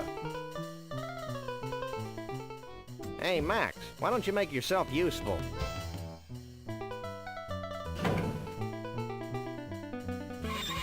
That was fun. Now future generations will be able to enjoy his atonal warblings. Are there any more shrimp balls back here? Who are you? We're the freelance police. We just saved your collective hash. Really? Then I guess it'd be okay to make you honorary Yeti chiefs. Walk this way.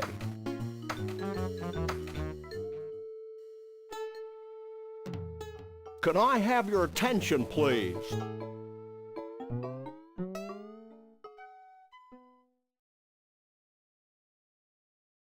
Although it's our tradition to allow only Bigfoots and their dates to these gatherings, It looks like we're gonna have these time to two play have episode shown 1. themselves worthy of our gratitude We're and about our to finish this trust. game. These are a naive people. And so I'm granting them the title of honorary Bigfoot chief. So don't mess with them. That's it? Honorary Bigfoot chief? Where's the cash? We don't want Bigfoot money, Max. It's probably made of tree bark or something. You may now wander freely about the convention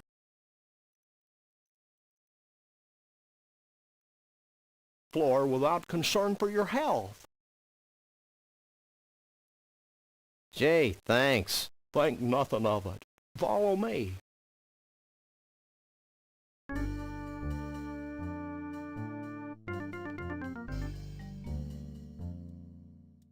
Since you have proven yourselves to be friends of the Yeti, I have brought you here to share in our biggest secret.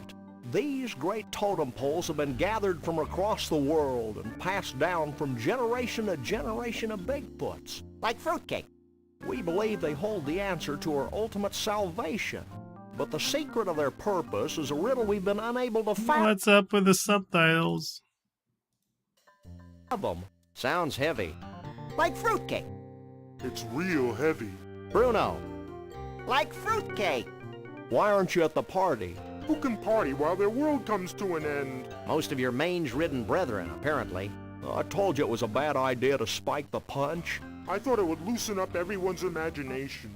No wonder we're facing extinction. Okay, guys, here's the situation.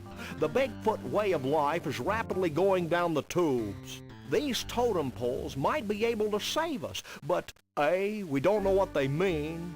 B, most of us have been partying too much to figure out what they mean. And C, we Bigfoots have a hard time operating in public, if you know what I mean. We wouldn't normally be asking for help, but we're desperate. Well, that's how we get most of our gigs, so why not? Great. Why don't you three get cracking on the totem poles? I'm going to the hot tub. Okay.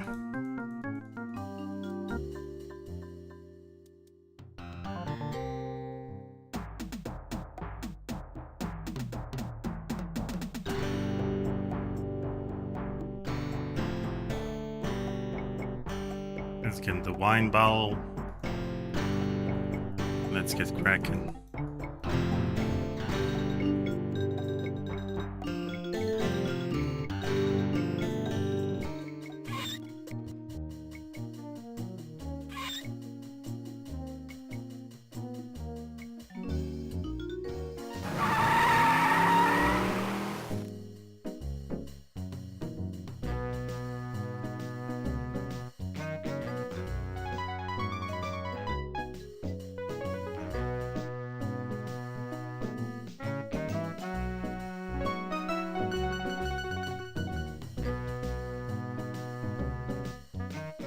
Take a leg, Max.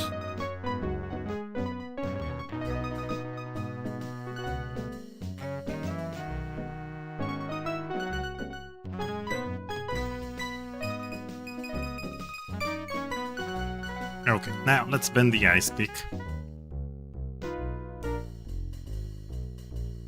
Inventory, ice pick, bend it. Could you bend this? Sure. Let's see it.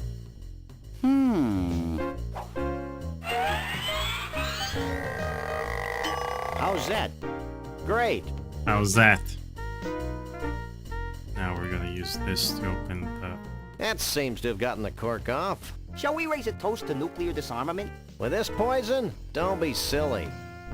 Now we can use the cork That seems to have capped on the snow globe. globe.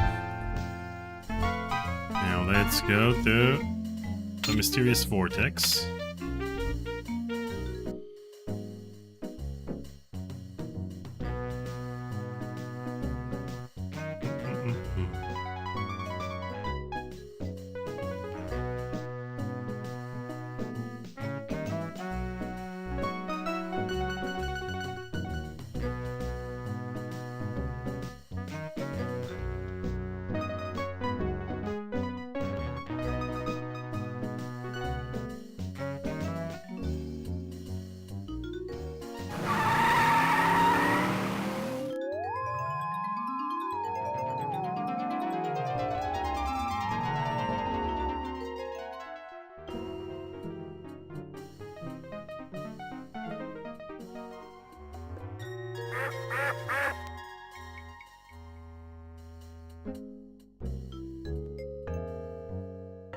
Now let's get the vortex. Can we try inside the the vortex? Step right in.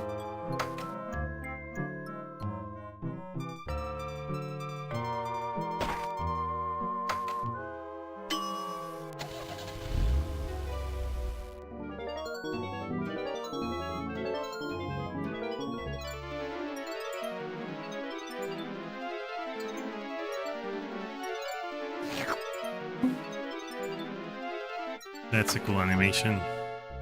Wow, the snow globe actually sucked in the pseudo-mystical energies of the mystery vortex. I was hoping something like that would happen.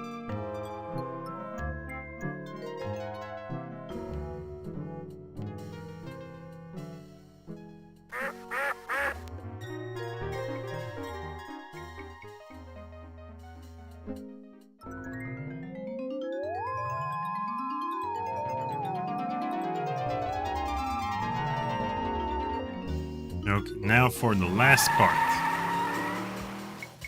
We have all the items we need. We're honorary guests, so we don't need a costume.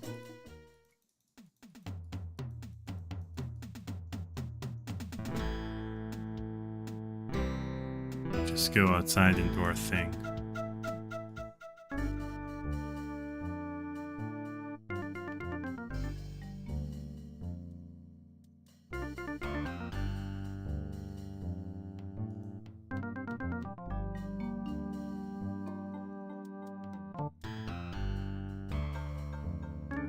Wait, how do I get there?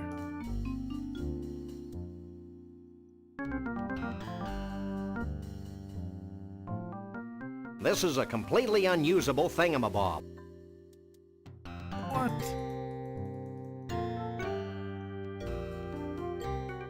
Okay, Sam, he's here, we're here. Let's go.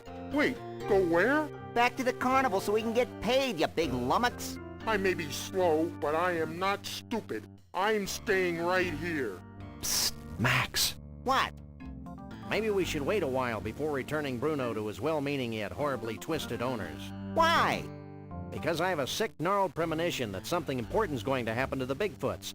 And it would be nice if Bruno were here to see it before we slapped him back in a block of ice. You're getting soft, Sam. We've decided to let you roam free until the end of the convention. Gee, thanks. Is there anything I can do for you in return? Yep. What do you make of that totem pole on the far left? Let me take a look.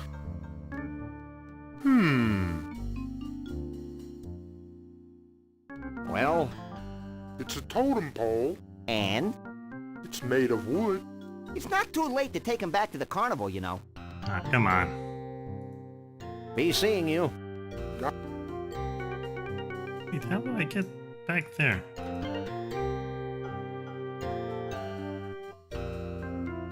Irises.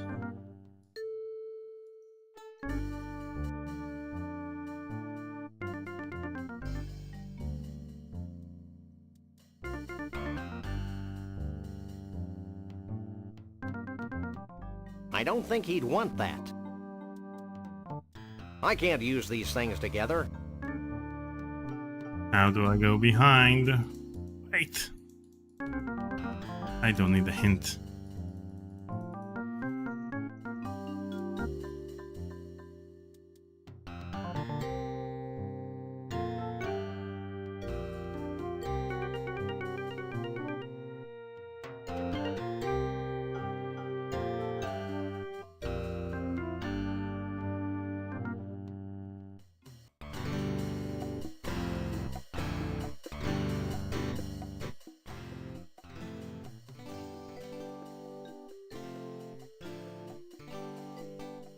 Nothing back there.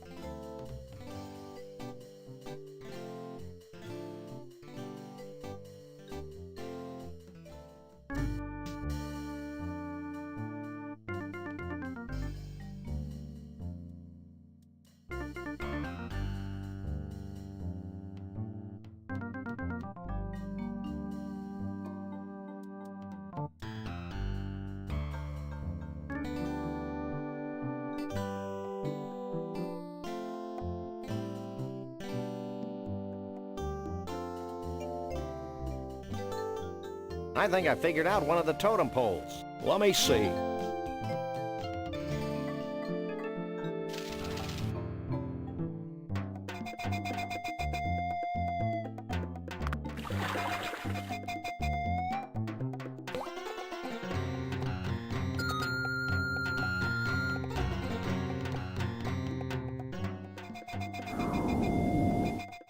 A handheld vortex. Good thinking. Thinking had nothing to do with it. Exactly. I believe we've deduced the secret of one of your totem poles. Hit me.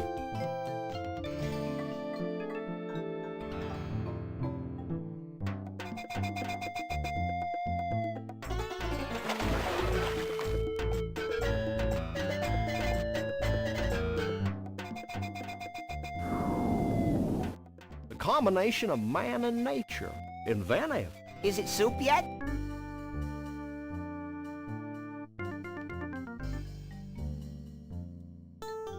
Hey, Mr. Chief, we found something that might tie into your totem ATM pole. machine says in the floppy disk version the hot tub doesn't turn colors when you add ingredients to it. Now Jamie says that it may have something to do with the disk space, but I don't think so. The color cycling didn't take that much space. It used solid colors. Hair growth tonic. It's either a Very memory thing resourceful. or they just wanted just to like add stealing something to the pillows. CD version to make it more appealing. But I don't know. Boom, boom, boom. Hey, Chiefy Poo, I think I figured out one of those baffling totem poles.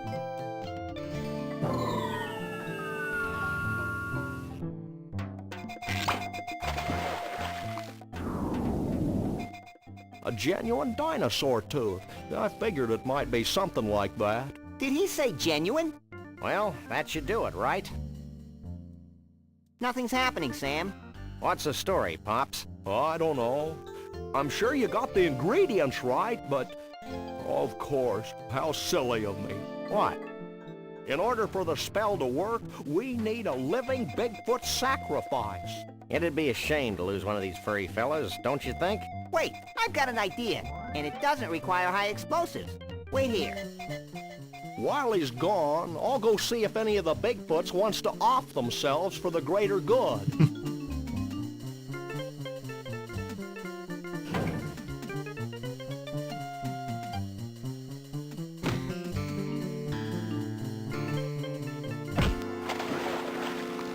Yay, game over.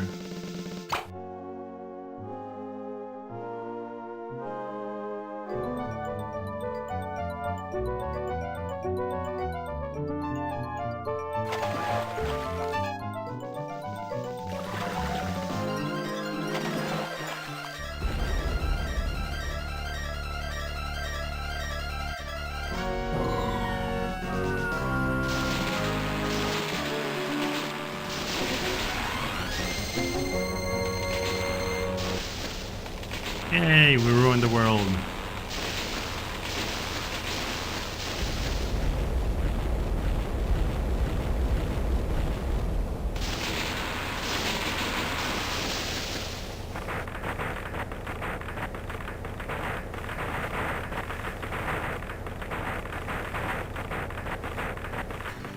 Well, that was one heck of an impressive display. And actually highly destructive to boot. Goodbye, Sam and Max. I'm not sure how I could ever thank you, so I guess I won't.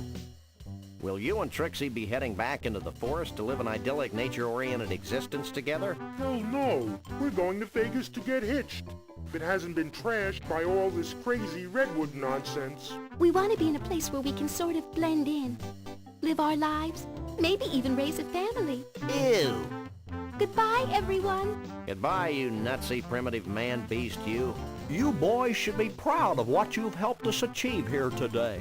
You mean the wholesale destruction of the symbols of modern civilization in the western United States? You bet we are. Do we win a prize? Well, oh, why not? This medallion has been a part of my family for untold generations. Wear it in good health. Yay! Thanks, Chief. Max loves cheap sentiment.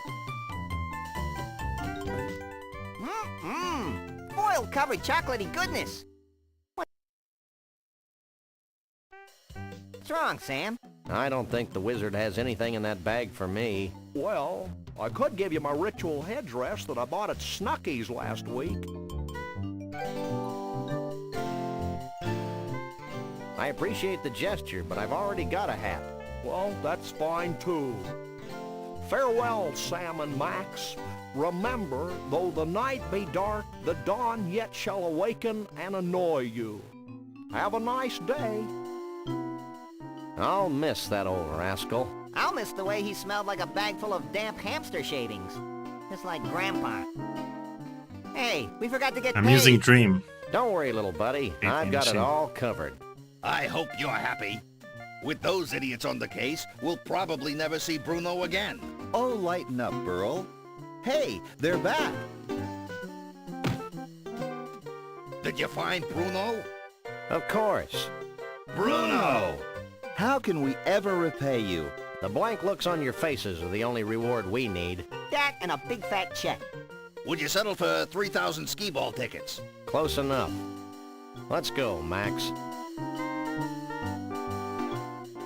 You know, Max, I can't help thinking that we've foolishly tampered with the fragile inner mechanisms of this little spaceship we call Earth. Gosh, Sam, if a few hundred years of civilization have to be totaled just to ensure that a bunch of smelly quasi-human creatures have a safe haven for their disgusting lifestyles, then so be it. You crack me up, little buddy. Yep. Burl, did Bruno always have 4 arms? Yay! Shooting Guybrush. Shooting R2-D2. Additional art by Ensign Jude. The additional art we're talking about was the animation I told you about. The use icon. Guybrush. The use icon.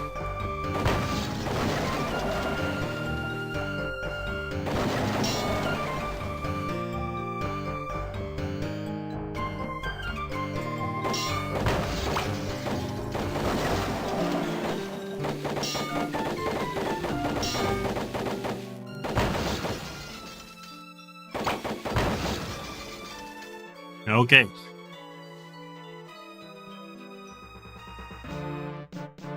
Let's get ready with the Telltale game.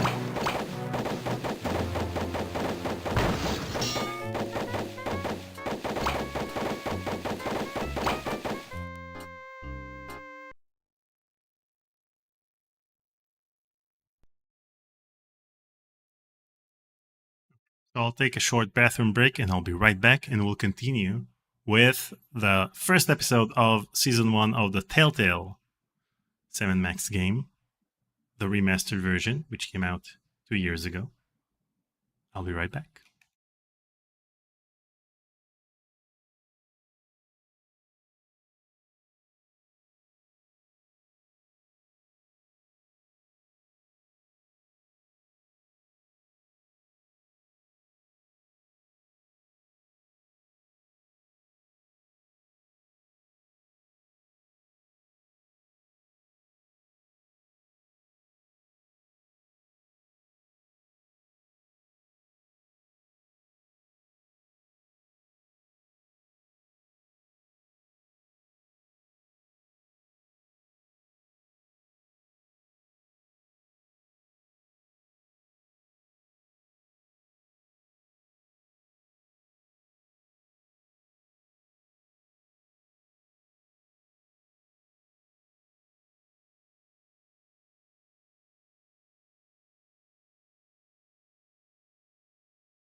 Okay, what did I miss? Let's close Dream. Let's start the game.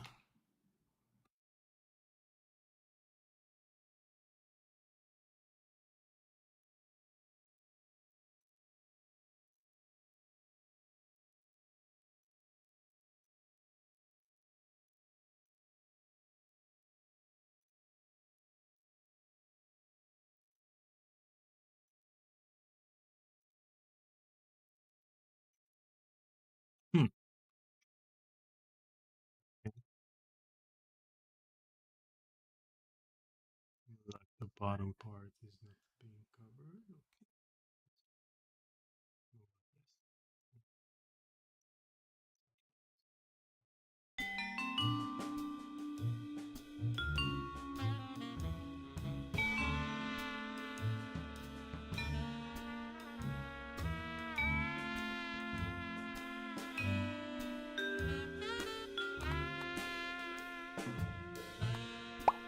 How's the volume?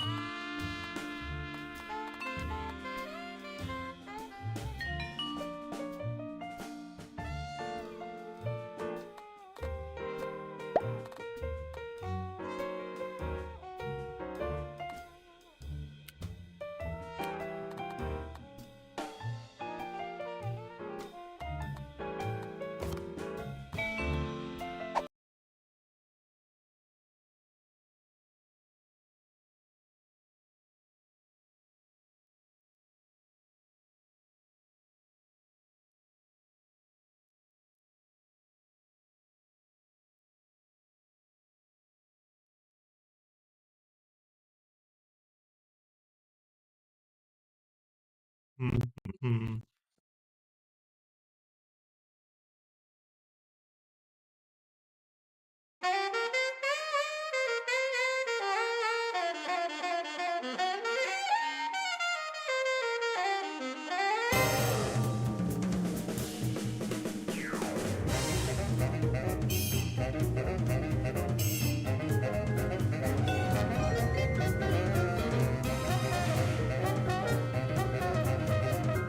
Dave Grossman.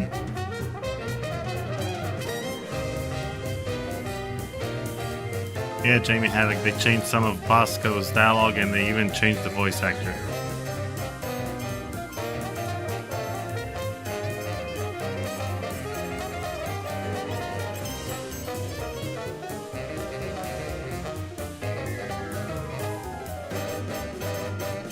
Hey, Dan Connors.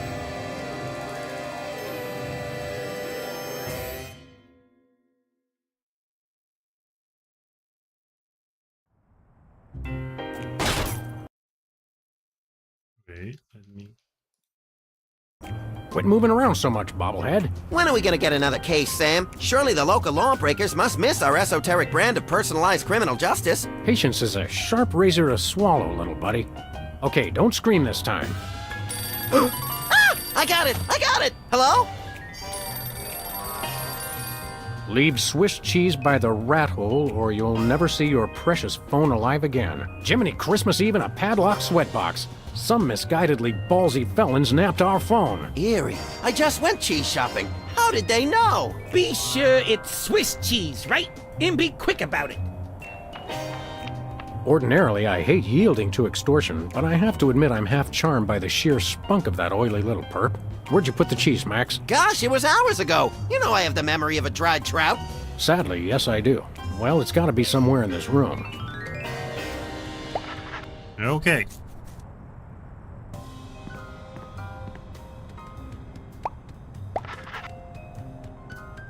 So another fun thing about the remaster is that this old case file used to have the March 3rd, 2004 date listed on it, which was the date in which LucasArts canceled the 7 Max Freelance Police sequel.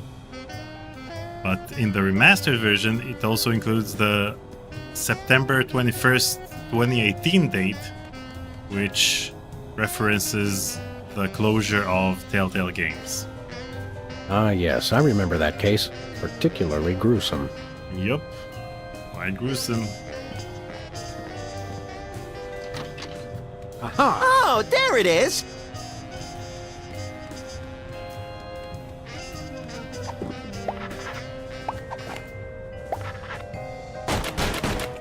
Take that, you law-breaking dairy products. Sam, no! The cheese was innocent! Innocent? I think not. Now we've got some Swiss cheese. Voila, Swiss cheese. Or close enough to fool the casual observer, anyway. Don't say voila! Okay.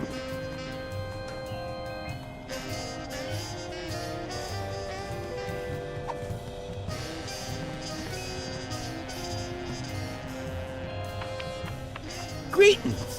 The members of the Benevolent Brotherhood of Vermin would like to thank you for your offering. The members of Sam and Max would like their phone back now. If you don't mind. I regret to inform you the situation has changed, and I am unable to comply with your request. A list of additional demands for the return of the phone is as follows. Now, let's discuss this calmly. Let's debone the smarmy little skis and see if the phone's in there. I ain't talking. Hey.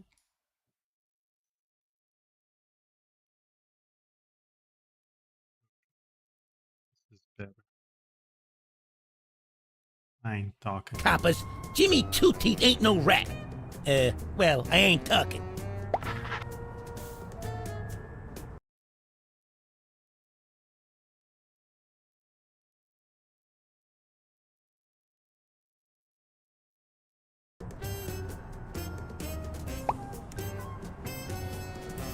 Look, I want to help you, but my partner is a little unhinged. I'm afraid I may be unable to keep him from harming you in some colorfully gruesome fashion. Let me at him, Sam! I can take care of myself. Maybe you'd like it if we played you some music. How about Cat Stevens? Fine. Jimmy Two Teeth ain't afraid of no cats. Hey, Dogface, your partner's giving me a headache. I'm about ready to wring your scrawny, trash-eating neck. You think you're scary? You don't know where his hands have been. Or when I last washed them. Who cares? I'm a rat, remember? Can I go now? You mentioned a headache. Would you like some aspirin? Oh, and while I'm at it, is there anything else I can do to make you comfortable? Are you thirsty, perhaps? Lights too bright? Well, that's sporting of you. Now you mention it, I really don't like being up here so high. I got me a thing about heights. They make me nervous, you know? Oh, really? Mm-hmm. Don't like heights, eh? How'd you like it if I dangled your greasy hide out the window? Hey, you wouldn't. Wait! I warn you, I'm known for my fuzzy white butterfingers. It's true. You should see him trying to tie an ascot. All right, have mercy! I've had mercy. It was unpleasantly gooey, like things that have fallen onto pavement from a great height. I give up! Take your phone and let me go! Ah, for the love of... I wish I could unsee that. Hello. Yes? Great gouts of steaming magma on a beeline for the orphanage. We're on our way. Yeah! Ow! Where's the rat? I let him go. Who was on the phone? It was the commissioner, Max. Multiple reports of malfeasance in the neighborhood. Oh, joy! That's my second favorite feasance. Idiot. We've got to get down to the corner store right away.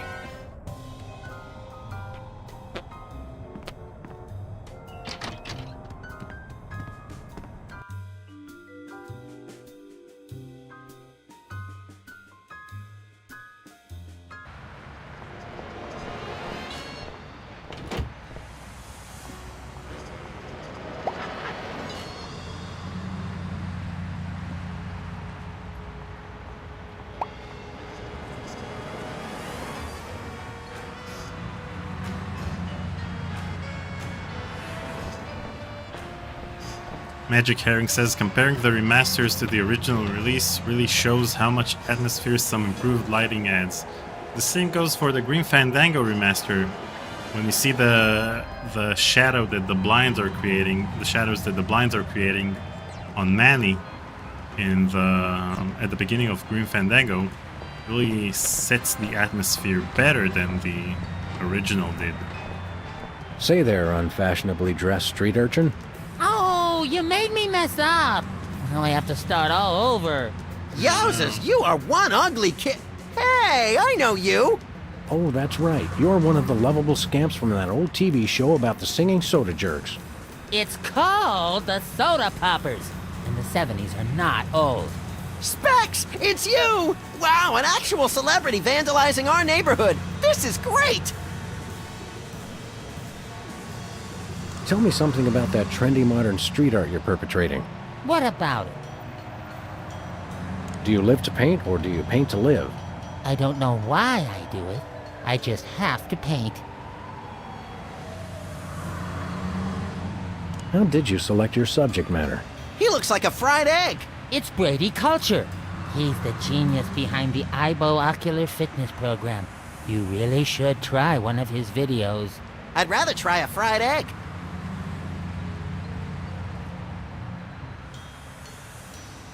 IBO sounds like an electronic archery toy. IBO is the truly visionary ocular fitness program. Try the video today. Where can I find a copy of the video? They carry them over at Bosco's. You should get it. IBO sounds like an electronic archery toy. IBO is the truly visionary ocular fitness program. Try the video today. Try the video today. Sounds fascinating, but enough about that. You can never get enough of Brady Culture's IBO. Is this art, or is it advertising? I'm not... Is there really any difference? Good point, little buddy. Are you aware that vandalism is illegal? And worse, unoriginal. We like to punish people who do it who aren't us. How could this be vandalism? Everyone loves Brady Culture. Nobody Is the paint supposed to go outside the lines like that? What? No! Where? I'm just pulling your dwarfish leg, my friend. Don't do that! Well, we'll leave you to it. But you have to agree to paint me next. Sorry, I only paint Brady Culture. Max, you've got the TV schedule memorized. Weren't the Soda Poppers going to be featured on one of those grim celebrity tell-alls today? Oh yeah, on channel 173, the Child Star Expose Network, which we only get when it's convenient.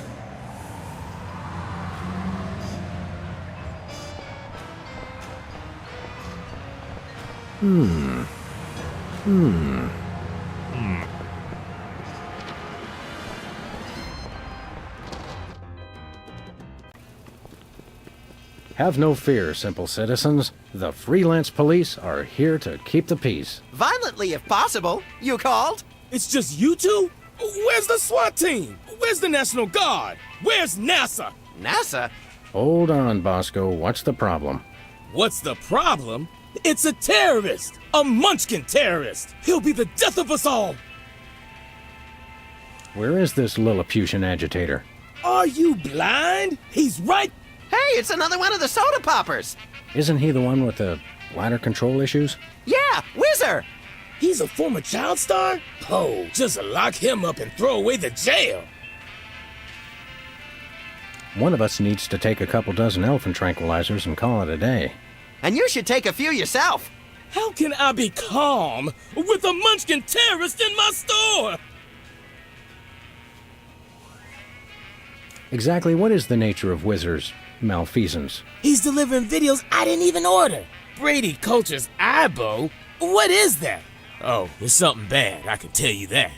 Videos. And look at that display. It's subversive and hideous. I don't know any white guy with a fro like that. I hear that. Any idea why a freakish relic of the 70s would unload videos in your store? Think about it. No individual acting alone would ever deliver videos of his own volition. It makes no sense. I smell a conspiracy. I think you're just catching the hot weenies in an updraft. No, it's definitely a conspiracy. Have you actually witnessed this Ibo video with your own eyes? Only a fool would watch a strange video. You watch it. Any other heinous terrorist activities to report? Yes. He keeps using my bathroom.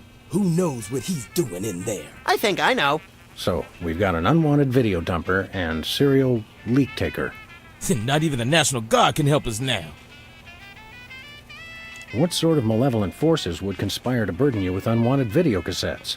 Oh, they've all got it in for me. The government, the media, the mafia, aliens, sentient computers, my mother, Niels Bohr, Switzerland, headlights, lint, pastrami, hairspray. Stop right there! Hairspray had no part in this. Oh, sure. That's what you like to believe. So all this Whizzer character's doing is delivering videos. And abusing his bathroom privileges? That's it? Did he steal any of your overpriced merchandise or at least try to disembowel you with a sharpened spork? No way! I've got BTADS, the single most technologically advanced security system ever conceived by the human mind. BTADS? Is that one of those acronym things I've been hearing so much about? Yep. Bosco Tech Automated Defense System. I made it myself. Wow, I always wanted to automate my defense. How does it work? Well, just pull a weapon, you'll see. Or try to walk out of here with something. Go ahead, I dare you. Maybe we will. I think we got it. Okay, anything else? We'll chat more later, Bosco, but right now it's time to get up close and personal with that pint-sized evildoer. Stop that crazy man before he kills us all! Okay. Let's Free check videos. out. Don't mind if I do. Brady Culture's Ibo for ocular fitness. The revolutionary isometric exercise. What's so revolutionary about it? See through walls and clothing, roll your eyes at lightning speed, lose 5 pounds of eyeball fat. Oh, good. I can never seem to lose that last 5 pounds. What do you say we start office movie night a little early today? I'll bring the caramel-coated sugar logs. Let's check out the security system. Ooh. Ooh, that's what I'm talking about. Clean up on aisle 3. You okay, Sam? I'll need a new skull, but otherwise, no complaints. Bosco's is a gun-free zone. Gun-free? Sartre was right. Purgatory really is a convenience store. Don't make me laugh, little buddy. It jiggles my sensitive cranium.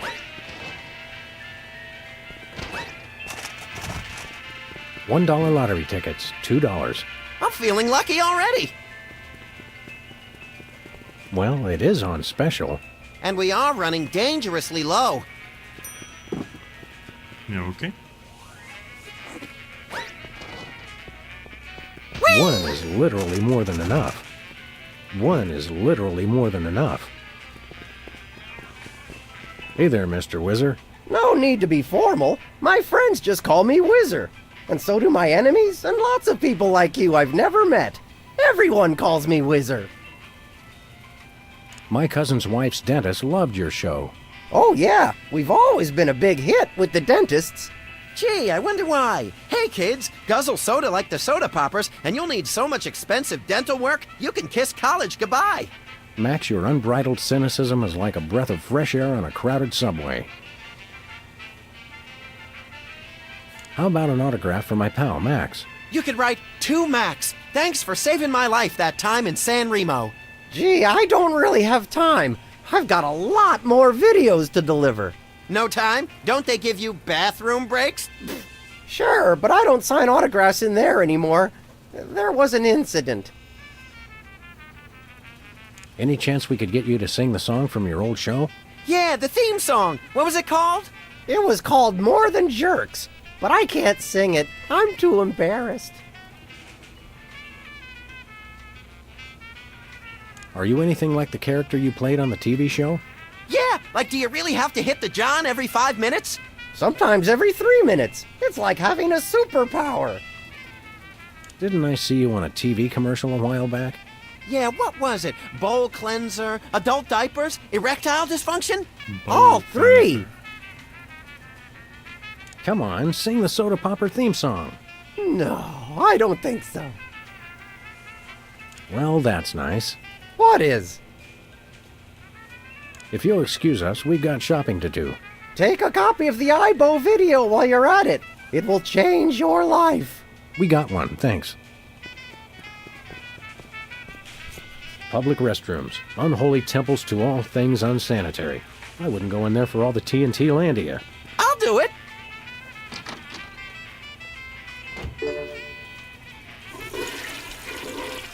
Uh-oh.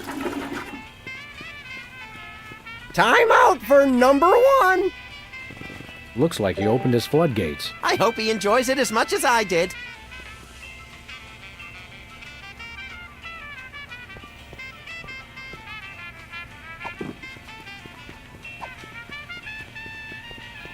If you really love someone, give them the gift of cheese. Ooh, I just can't wait to see the look on his face when he gets it. What the? Time out for number one. We're saved! That's a whole lot more entertaining when it's not happening to me. It's pretty entertaining either way. Oh, he wet his widow pants. Classic. Just classic. I mean, wait. My evil plan is being threatened. Good thing I have the other two twerps to handle it. Mwahahaha. It's still not quite right. Mwahahaha. Hey, you just gonna leave him there? Yep, we're gonna leave him there and take a walk.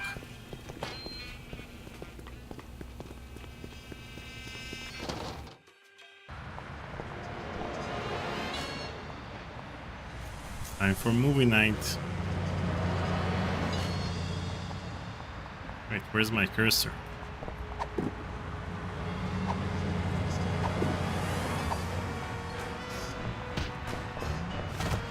Yay, running.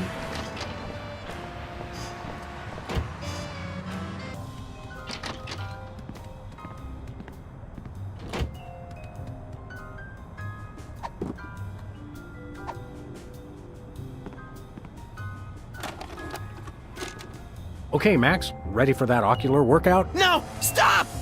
We don't have any popcorn. Sweet alligator dentures soaking in formaldehyde. That was close. Quick, before it starts. Hello, I'm Brady Culture. You may remember me from Culture's Clubhouse, the massive worldwide television hit that ran for 6 episodes in 1970. What you are about to see will change your life forever. So watch closely. Now listen up, you tasteless Philistines! You love me. You adore me. You want to name all your children after me. I love you. I adore you. I want to name all my children after you. Sam, look! Ocular fitness, my eye. That videotape hypnotized Jimmy Two-Teeth. I think I like him better this way. We've got to find this Brady Culture and stop him before he hypnotizes every consumer of cheap self-help videos. Ooh, can I have his hair when we're done? Only if you keep it on a leash.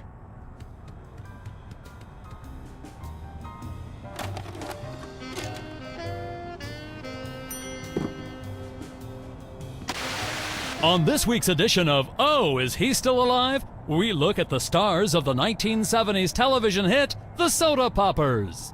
I love shows that destroy all our cherished illusions about the stars we once loved. During the Soda Poppers' heyday, young Specs was the role model for obsessive neat freaks all over the globe. Ticker-tape-free ticker-tape parades were thrown in honor of the Soda Popper, who never missed a spot. Backstage, though, things were quite a bit dirtier. Specs' obsession with perfection caused massive delays in shooting and infuriated co-workers. He famously demanded over 11,000 retakes of the line, "You made me mess up," made all the more annoying because of his tendency to repeat the line immediately after reading it. Following the show, Specs was rarely seen in public, although he did make one ill-fated venture into celebrity tag team mud wrestling, getting pinned in a record 3 seconds as he desperately tried to wipe down the ring with a dish rag. The meltdown utterly enraged his tag team partner and good friend, the Dog from My Mother the Dog, who stormed out of the arena without a word. They haven't spoken since. Coming up next, the Soda Popper who couldn't always keep it in.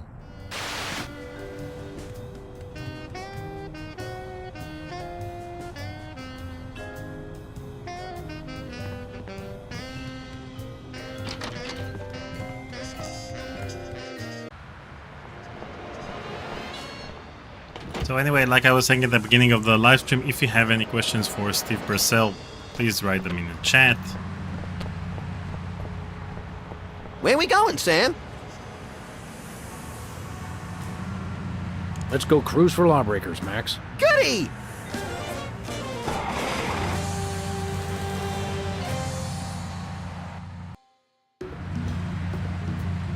By the way, Sam, I'm not sure if I mentioned this, but I may have accidentally chewed through our brake lines.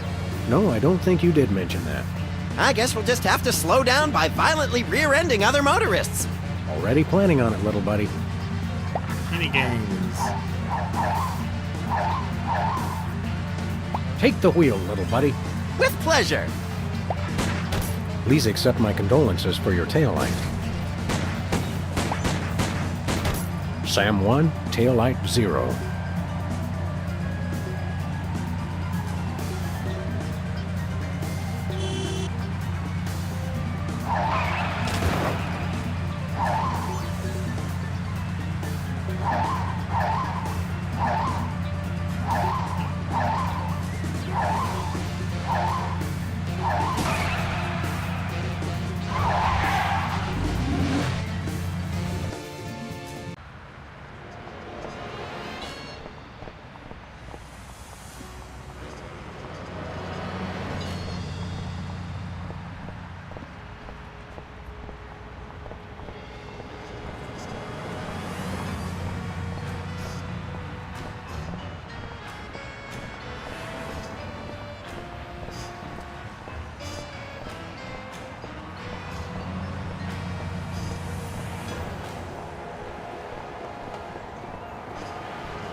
Welcome! You look like you could use some therapy! Not from a wide-eyed circus freak like you. Hey, it's another one of the Soda Poppers! Me? Right, you're, Peepers! I don't know what you're talking about! My name is Sybil Pandemic, licensed psychotherapist! Sybil Pandemic. Are you sure your name is Sybil, not Peepers? Absolutely! Sybil Pandemic, licensed psychotherapist. That's me. He's trying to pull a fast one, Sam. Where's your gun? Violence is not the answer. Since when? Sam, we're dealing with a dangerously delusional psychotic here. Obviously. How about a little analysis? Certainly. Tell me what's bothering you. Every time I watch television, I want to shoot something. That's quite normal, but you might want to try Brady Culture's IBO video. It's very soothing compared to regular television. Ibo? Yes, my runny, poached egg-like eyes could use a workout. You won't regret it. What's highbrow exactly? IBO! It's called IBO. It's a system of ocular exercises. So you can do push-ups with your eyes? Sort of. Just watch the video. Have you got a copy of this cockamamie video? I'm all out, but they probably still got a truckload or two over at Bosco's. Enough said. Sybil's normally a girl's name, isn't it? Must have been tough while you were growing up. Why do you think I became a licensed psychotherapist? Could we see your driver's license or some sort of ID, Sybil? My psychotherapy license is hanging over there on the wall. How about something with a picture on it, you obvious lunatic, you? I could draw one on there if it would put your mind at ease. Oddly, I don't think it would. Excuse me for a minute, would you? Sure.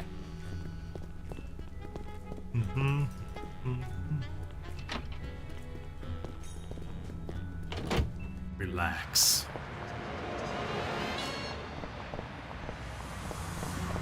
Whee!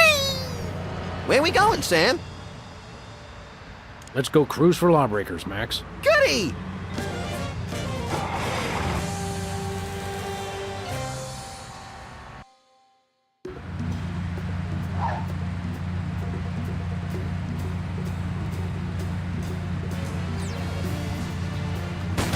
I could do this all day.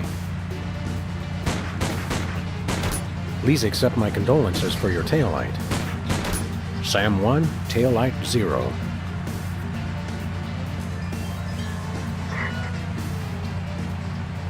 This is your first and final warning. Pull over or die.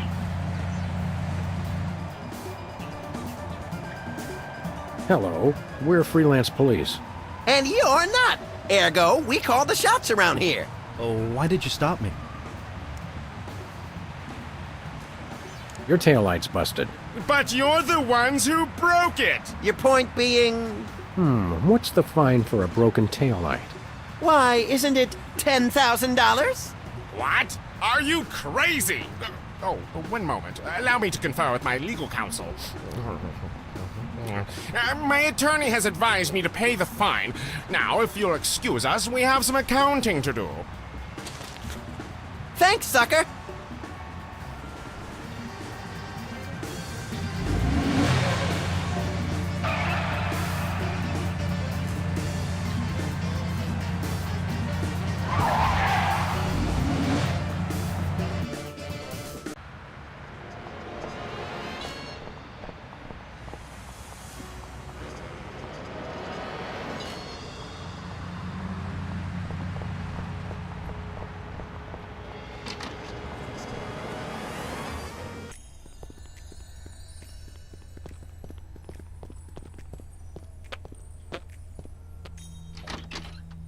Thank God! I've been locked in that closet so long I was starting to invent life stories for the mothballs.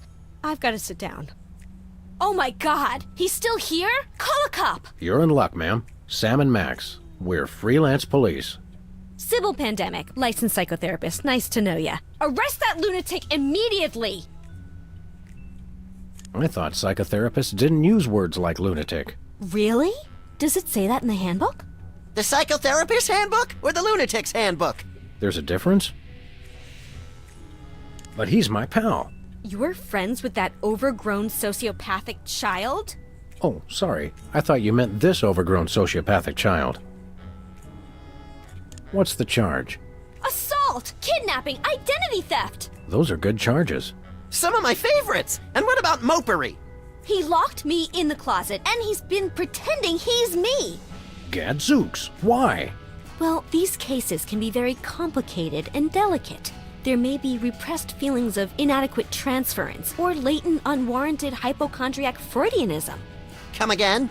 He's a complete whack job. Although actually, now that I look closely, I think he's been hypnotized. Great thundering jellyfish on the squishy road to mayhem. Hypnosis. Yep, that's what I said.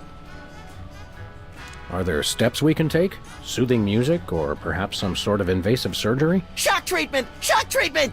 Typically, a hypnotic state can be revised after rendering the subject susceptible to new input. Sorry, I don't speak psychotherapist. You've got to knock them unconscious to bring them out of it. Knock him unconscious! Now you're talking! I can demonstrate on this guy if you'll knock him out for me. Consider it done! You're okay. Let's knock him unconscious.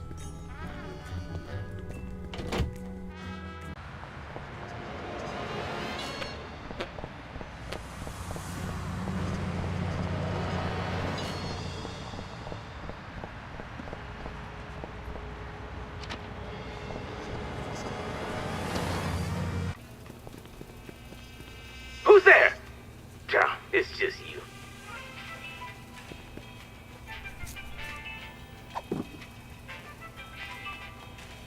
Boom. Let's use the money.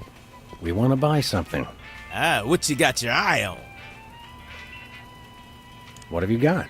Well, I've still got that big sale on cheese. Oh yeah, cheese! I want that! And I might have another item of interest behind the counter.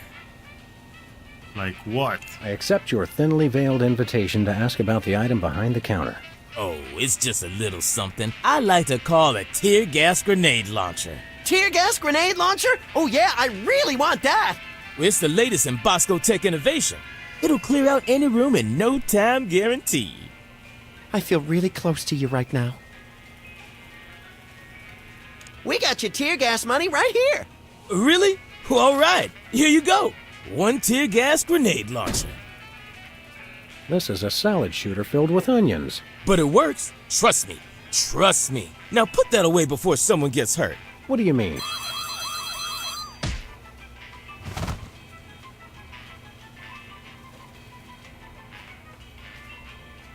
The $10,000 just covered the cost of materials, you know? Oh, I'm sure. It's okay, everybody. I'm all right. You're okay.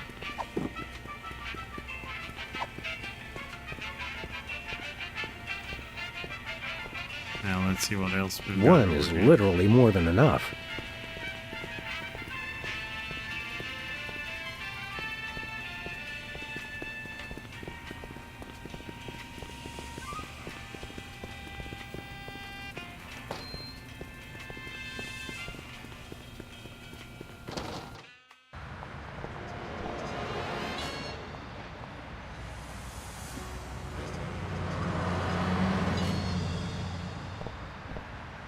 Let's go back to the office.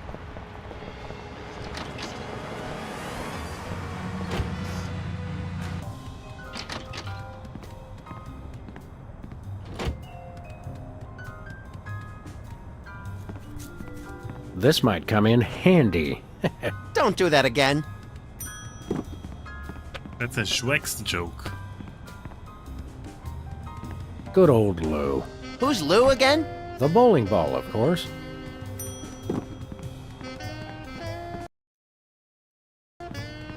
I don't need any more cheese. You're telling me. Hey, Max. When is it, Sam? Let's get to work. I couldn't agree more.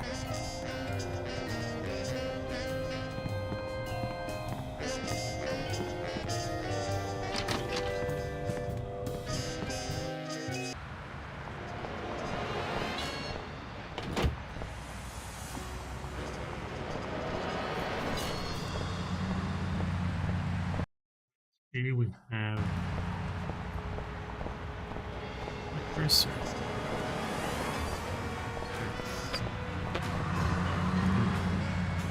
Let's get cracking.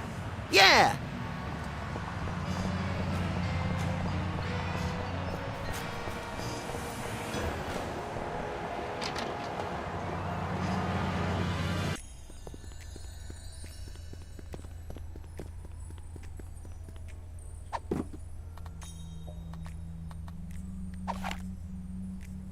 Oh, Sybil. Yes? The other Sybil. What is that? Don't worry, this won't hurt a bit. No! But it will make you cry.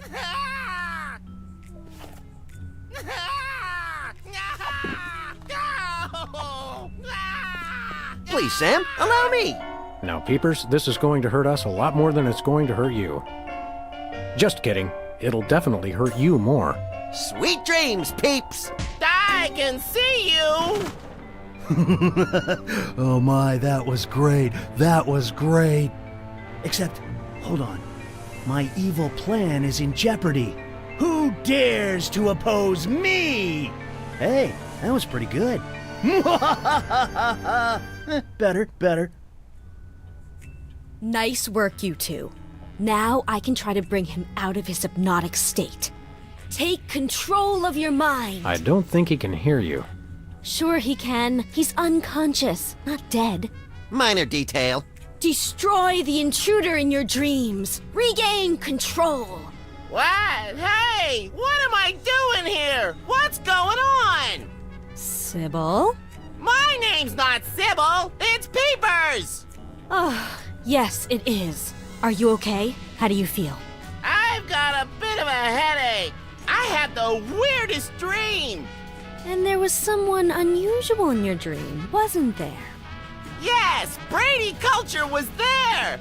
He kept telling me to do stuff. Aha! I knew it. That fiend hypnotized you to do his unspeakable bidding. Peepers, what's the last thing you can remember? I remember checking in at Brady Culture's home for former child stars. He has his own nut house? Wow, we gotta meet this guy. Where can we find this home for former child stars? Oh, it's very secret. No one must ever find it. Think of the scandal. But we need to find it so we can stop the madness, in a manner of speaking. I want to help, but I just can't remember where it is. Oh. But my brothers might. They went with me. Hey, I didn't do anything really embarrassing, did I? Nothing a simple exorcism can't fix. Oh, dear.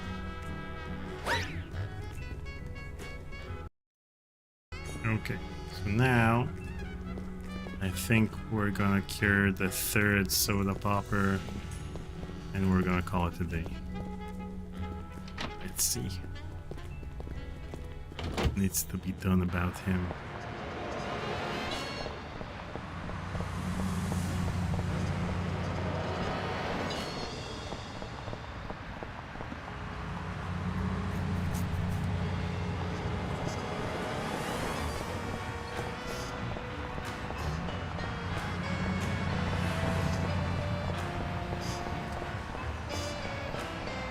Hey, Specs.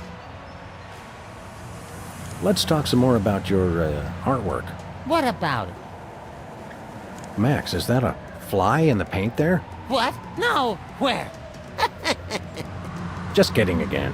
And people wonder why I need therapy. Did you take lessons to learn how to do that? No, it just came to me one morning. This morning, in fact. Well, we'll leave you to it. But you have to agree to paint me next.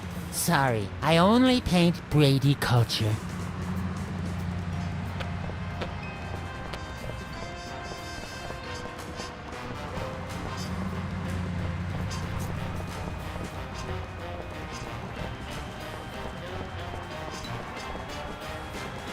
It's odd.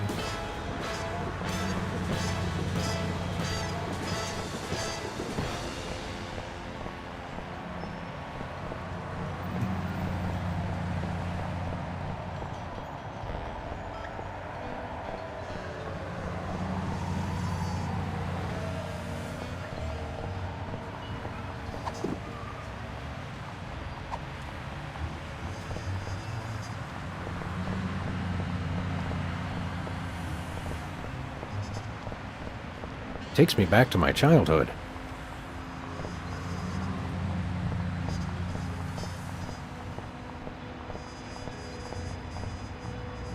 Hey, a can of spray paint, and it's not even empty.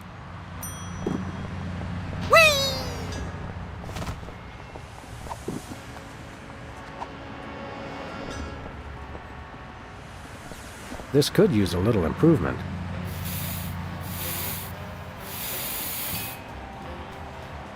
Hey, hey, hey! You messed it up! Oh, now I've gotta fix it, Brain Freeze. Yep.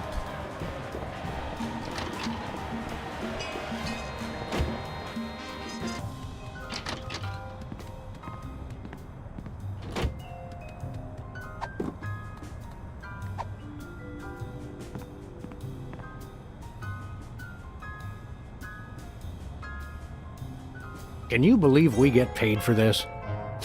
I love this country. You made me mess up. And now this is quality television. Wait a second. My evil plan is in ruins. The dog and bunny will rue the day they crossed me.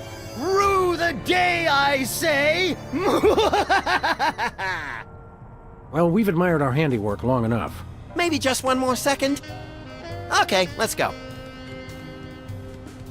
Okay. Time to call it a day. Thank you everyone for joining me in the full playthrough of Sam & Max Hit the Road and the half playthrough of episode 1 of season 1 of the Telltale Sam & Max game. And I hope you enjoyed it. Tomorrow I'm going to interview Steve Purcell. Wish me luck. The interview itself will premiere sometime in November, along with the Mike Stemley interview. And so that's it. On Friday, we're going to stream with Noah Antweiler the conclusion of Reaper. I think we're going to finally finish this game. Like, I'm 99% sure. Unless we're going to have some more technical issues or other types of issues. It seems like we're going to finish the game. And then we need to decide what our next game is with Noah. So that's what we have in store this week. So have a great rest of your week. We'll meet you on Friday. And that's it. Bye.